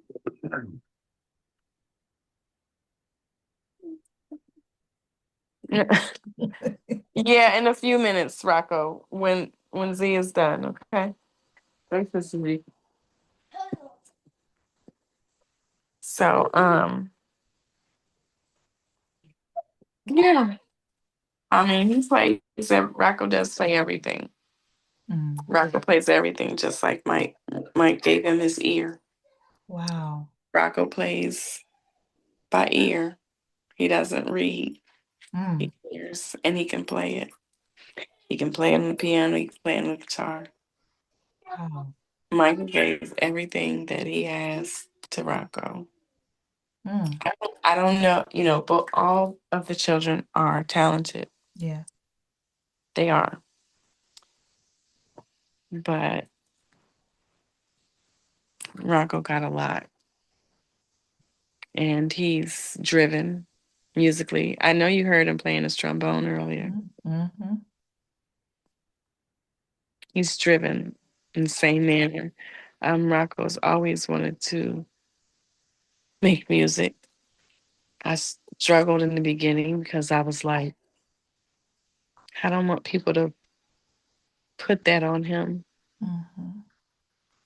But very, very young, before he could stand up, he was rocking his head. Mm. And he's very musically inclined. Henrico County gifted him a proclamation in honor of his father. Mm. Homecoming this past Friday. I'll send you a copy of that so you can see it. Thank you. And they honored him, before on the football field and gifted him the proclamation and everything. So Mm. he's in the marching band Mm. and he already wants to go to a HBCU. I know that's right. I know So that's right. I'm Where very do you want to proud. go? VSU? Mm-mm. He wants to go to Norfolk State or Jackson State. Oh, okay. Mm-hmm. Yeah, that's what he's talking about. I told him, can we just apply to FAMU? Look, you gonna come to signing day with your little hat in the stash, like it's never Yeah. too late. It's never too late. Girl, let that boy choose his school. Yeah, I'm gonna let him. I'm gonna let him, but I'm going we gonna fill out all the applications, and I'm I trying to know figure that's out right. who's giving the best scholarship. Mm-hmm. Mm-hmm. Yup. Yup. So that's what all of that's about. Wow. And it kind of also, you know, prophesied his last message to Rocco. My time isn't up. His time isn't up. That's his marching orders. And I feel like he understands that matter of fact, that attitude, that he gets it. He'll start to understand it. It'll start to unfold itself. And, you know, those children who, you know, are given that birthright, that legacy, like you didn't have to ask for it, it was just passed down. I see that, I have 7 or 6 brothers and sisters. So I can see what traits were passed down from Yeah, my father to each and every one of us. And, yeah. my music, my love for music, that's something that I got from my father. My songwriting, that's something I got from my mother.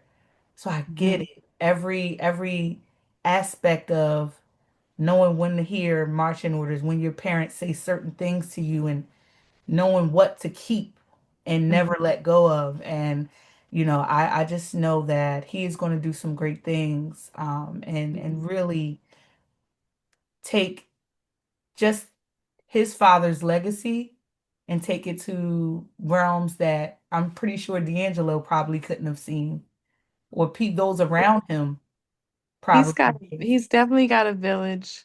Mm, He's definitely got people that say they gonna look out for him. that's good. Um, Rocco has options. I told Rocco has so many options he has no clue about. He's not able to wrap his head around it. Yeah. It's so many people who are, and I tell him in his studies, I'm like, get in there and learn how to read this music and learn how to do this. I said, I need you to be able to feed yourself. I want you to be able to compose. Mhm. And I've been putting him in piano lessons since he was 5. So he auditioned for the performing arts school and got it Mm. because he sang an opera song in Italian. Wow. Gifted. He's gifted. Let me tell you. Wow. And right now, I think he shortchanges himself sometimes because he's hanging on what the popular music is, Mm-hmm. and he's trying to do that. He's yet to find his sound. You know Mm. how when you're in middle school, everybody wants to just be accepted? I think that's where he's at right now Yeah. because he wants to rap and he's produced a lot of stuff. We put equipment in his room and everything. Mm. So he's gathered his beats and he rhymes over the beats and all that stuff. And he's got music on SoundCloud. Yeah, he's got music. Okay. I'm gonna have to check him out. Do Yes. a write-up or two. Yeah. Yes, I love doing write-ups. And it's funny because, when I've been singing since I was in elementary school, but my love for music has transformed into media journalism now.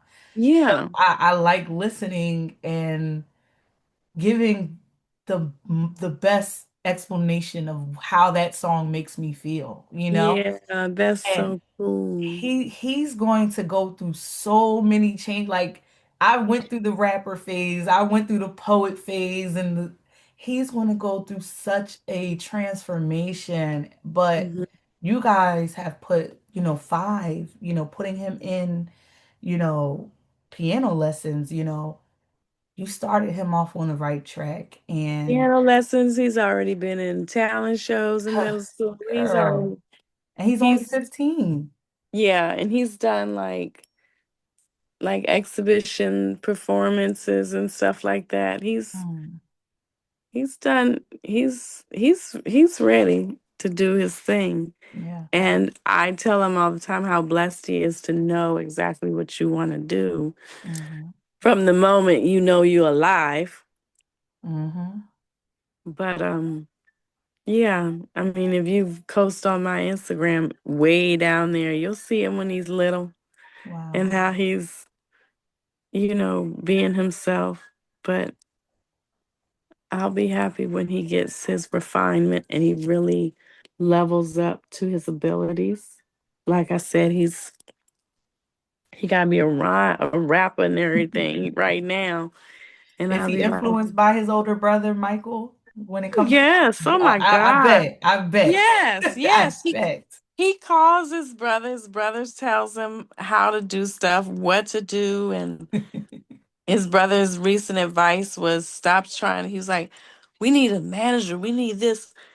Mike said, "Man, when the time come, people are gonna come get you. Like, Mm, stop trying to do all this and this and that." And he's just got fire in him. That's what it is. He mm, just wants to do it now, now, now, now, now. yeah.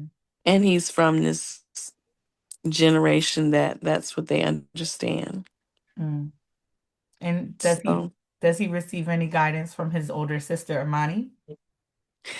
yeah, he looks but she be busy in the Yeah. in I her see. she's got her own life and she's you know unfolding into her own, but the three of them definitely communicate. That's something that me and Angie had talked about, and we always wanted them. And I told, to have that.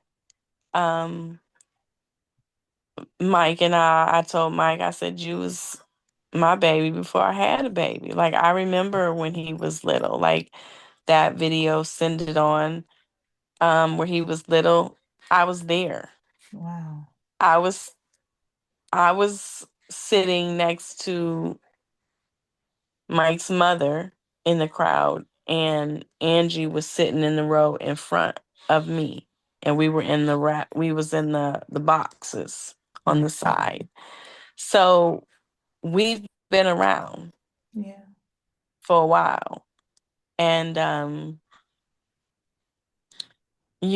that's why the relationship that Mike Jr. and I have. He knows he can call me at the drop of a hat. And when I told Angie, like, we talk and we say our boys. Mm-hmm. You know what I mean? Like, that's how we talk. Even my husband said, I miss Angie because y'all used to be on the phone cackling. Like Now you all up in my hair. he said, y'all be in, yeah, y'all be in there cackling. He's trying to give, he would be trying to give her accolades and her flowers, and she's steady talking about Mike and all his shenanigans.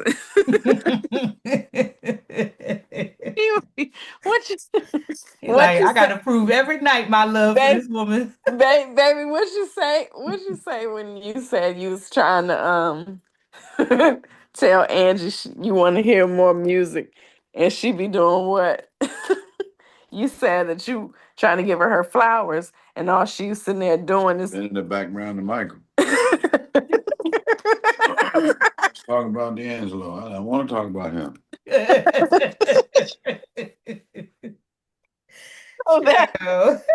that is what I'm trying to tell you. Like we used to be laughing, and a lot of times, oh, y'all stuck. Oh, we all. Oh, yeah. My husband said that all of us are stuck. Stuck. He said we stuck. He's like, yeah, whatever. All y'all stuck. Me, Angie, and Marcia, we stuck. What's the hairdresser name? Renee and the single background? No,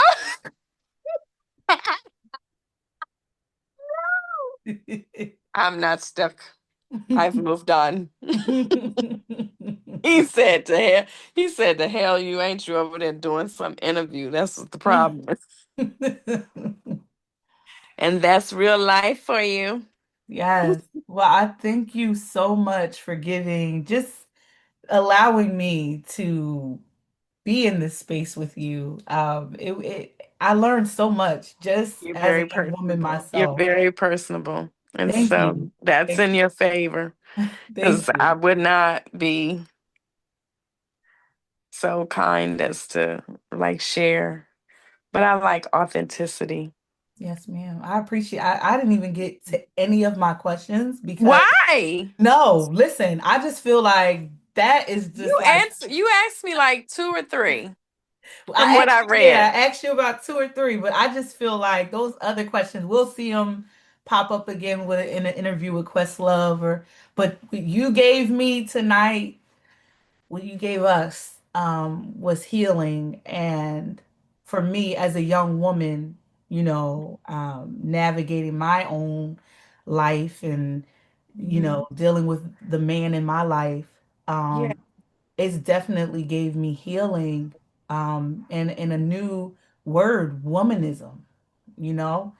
Look up the womanist movement. Look it up. I've I have a never heard of that, but girl. girl, Don't get me on my soapbox. listen, you're gonna get me out on to rallies and everything. Don't Oh my play. God. It's the womanist look, I have how can I look at me? Now I'm old. Wait a minute. Wait a minute. Wait a minute. Let me see. What is this? Flip my screen around. Where did it go? Oh, there it is. Baby. What? Yeah.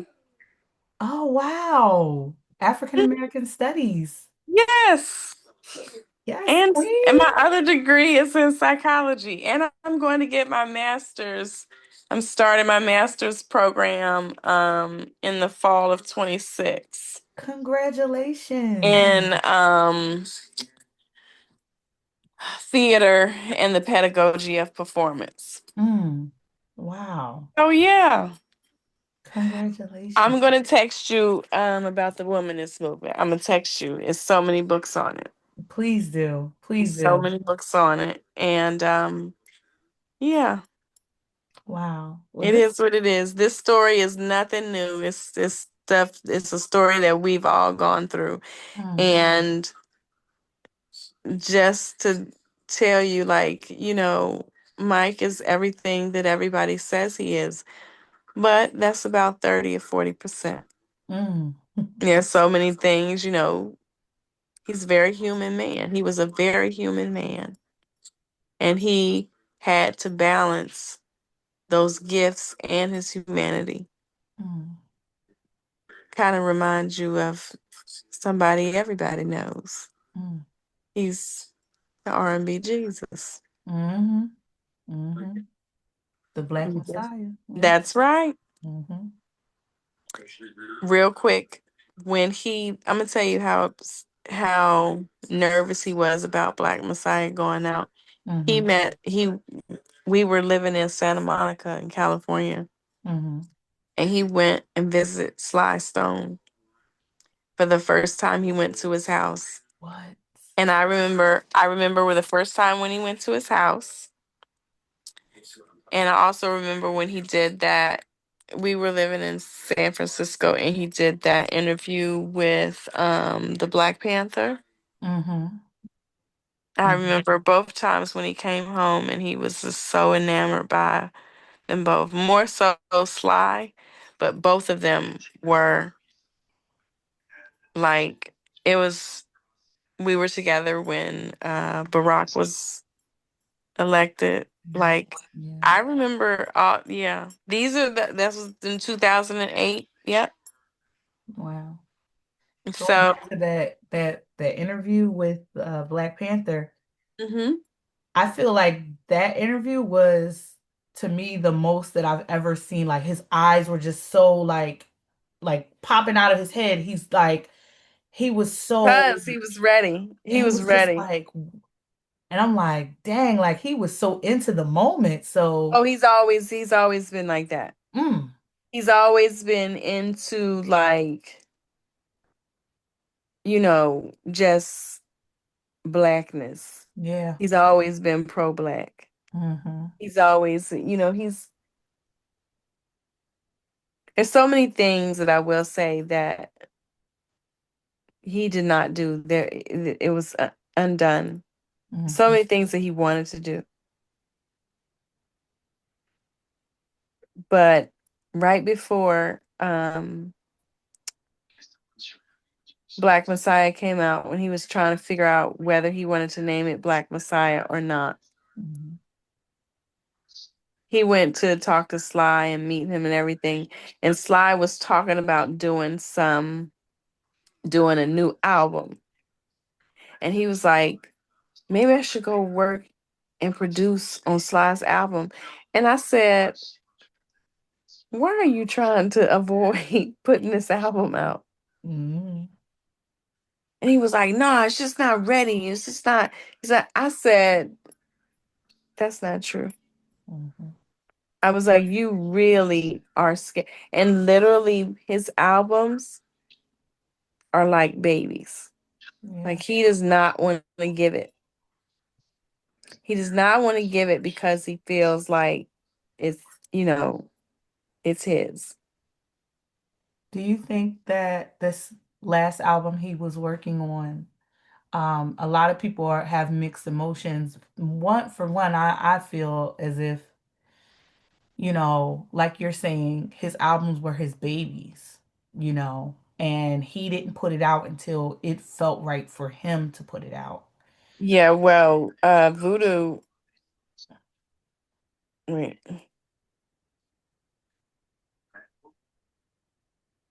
Oh, Black Messiah. They um they put it out without him knowing. Really? I Really? remember when they put the album out, he was like, "They took my music." Yeah, the label put it out. He What? was so mad. He Mm. was so mad. And some would say that is one of the best works. I love Black Messiah. I'm telling you, I'm it's glad I'm glad that was my era. hmm yes. Because look, now I'm going back and I understand like the muse behind it all. Like that album is deep. That album is deep.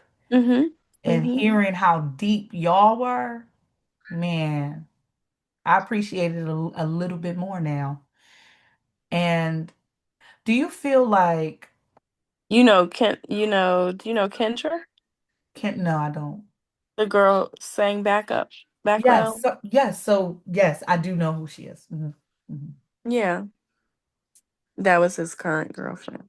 Oh, was she the one who actually toured with him? Mhm. Okay. I kind of felt that Mhm. during the documentary. I felt that it was kind of like there was something, but they weren't trying to show it on camera. He wasn't trying to show it. Yeah, he wasn't trying to show it on camera, but I picked up on it, so Hmm. yeah. Did you Okay. see You saw Rocco Yeah. in the documentary. Mhm. I have to watch it again. Yeah. I'm a person that if I feel like I missed something or if I feel like, oh wait, this might have better meaning now, I'm gonna go back and watch it like as many times as I have to. So Um did you just find a copy of it? so on Threads, someone had posted a link to like a Vimeo type website. Uh-huh. And that's Uh-huh. how I found it. So I was Uh-huh. able to but a lot of people have been saying like they've been finding the links and then one day it's up and then the next day it's gone. So Yeah. I don't know if the link that I had is still up. I can go back and check. Yeah. But yeah, I've been like trying to find this doc when people said it was out there. I'm like, I gotta watch it. I gotta watch it. So I found it and I watched it twice in one day. Like I just watched it the first time and then I watched it again. But I definitely want to go back and just watch it and knowing what was going on now and seeing if I'm able to pick up on something. Pick up on some things. But yeah, about the you said about him coughing or looking. I don't know if that was anything. I don't. It Hmm. may have. I mean, Mike smokes so much. Hmm. Yeah, Mike every scene. Mike went through like he could do 2 packs a day. Whoa. Yeah. Yeah. And my mom, she's a nurse, and I know when we were like when I had broke the news to them, because like literally I was at work and a friend of mine texted me and was like gave me the news, and I immediately called my mom and I called my dad.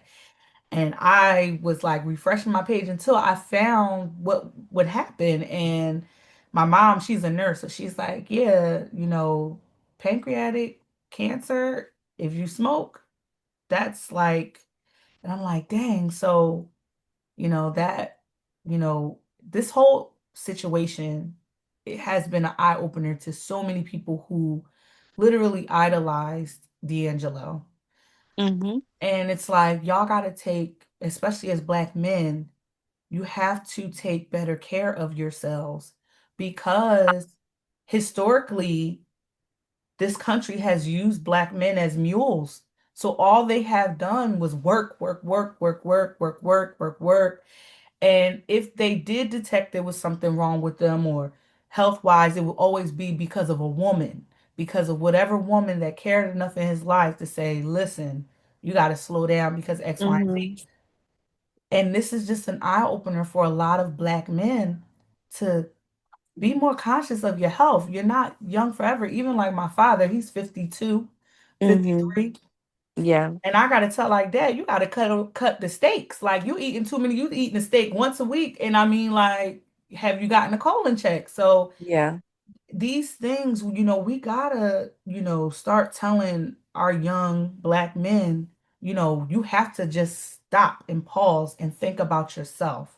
You can't just be in the moment all the time or thinking Mm. that our decisions and how we live our life Ah, baby, good job. Mm-hmm. You're isn't right. going to have time to catch up to us. So Right. it's important that we, as Black people, start to see the worth in ourselves. That's right. See See that how, we're just not a culmination of what we can do. yes, or what we've Mhm. been through. You know what I'm saying? Like, Yeah. and, you know, that's what this whole thing has really, opened my eyes to is that D'Angelo being such a great person musically and what we've seen, he still was just human. He still was just human. So Hmm. I'm, Allah, that's who I call God. That's who I pray Yes. to. I heard you when I seen that post. And I didn't follow you before. It literally must have came on my feed because all I had been doing was talking about D'Angelo, just talking about how like paying homage to how I've studied him musically. And Yes. you popped up and I just read the post and I'm like, this looks like something my mom would say. this looks like something like my mom, when I tell you, hearing your story, I'm thinking about what 17 years of my life and witnessing my mother and father's marriage was. Hmm. And it's like, dang, she is the person to talk to. She is the one that's seen it, that is going to be honest about. I received that, and I felt like that it needed to be said and it needed to be put in print or whatever. I appreciate you for seeing the value in letting women, especially women who look like us, Mhm, letting them know that it's the same on this side as the side that they're on, and we're all going through the same issues. yeah. There's no hierarchy, there's no one story is better or more visible than the next. Like, we're all going through these things. Mhm, So I just want somebody to see it and really think twice about how they sort things out in their own relationship mm. and then about themselves. If you Women, could we have tell, to start. Hmm. if you could tell young Tony one thing, what would it be, child? I would tell her to trust herself more. Mm, Trust yourself more. Most of the time, you have it right, but you second guess yourself because you feel like you're not confident, because you feel like what you already know is not enough. mhm, Trust yourself first because you already know what's right. mm, You do know what you need to know. That's it. yeah. Trust yourself. That's what I would have told her. Well, thank you so much for sharing such. Yes, I receive it all, Queen. Thank Yeah, you so man. much for sharing everything that you shared tonight. And I told you this was going to be a safe space. No messing here. We going. I'm surprised I didn't have a box of tissues on hand, but I feel like, this was so healing, and you not only just healed the morning of D'Angelo, but I got to do some fixing up in my own life too. So I appreciate everything that this conversation was. Absolutely. You And tell me where you're going to post it so I can put a link somewhere. yes, And I would love to spread it around and touch whoever is meant for. yes, ma'am. Yes, ma'am. Yeah, Thank you again. absolutely. I'm going to take, You take care, darling. yes, ma'am.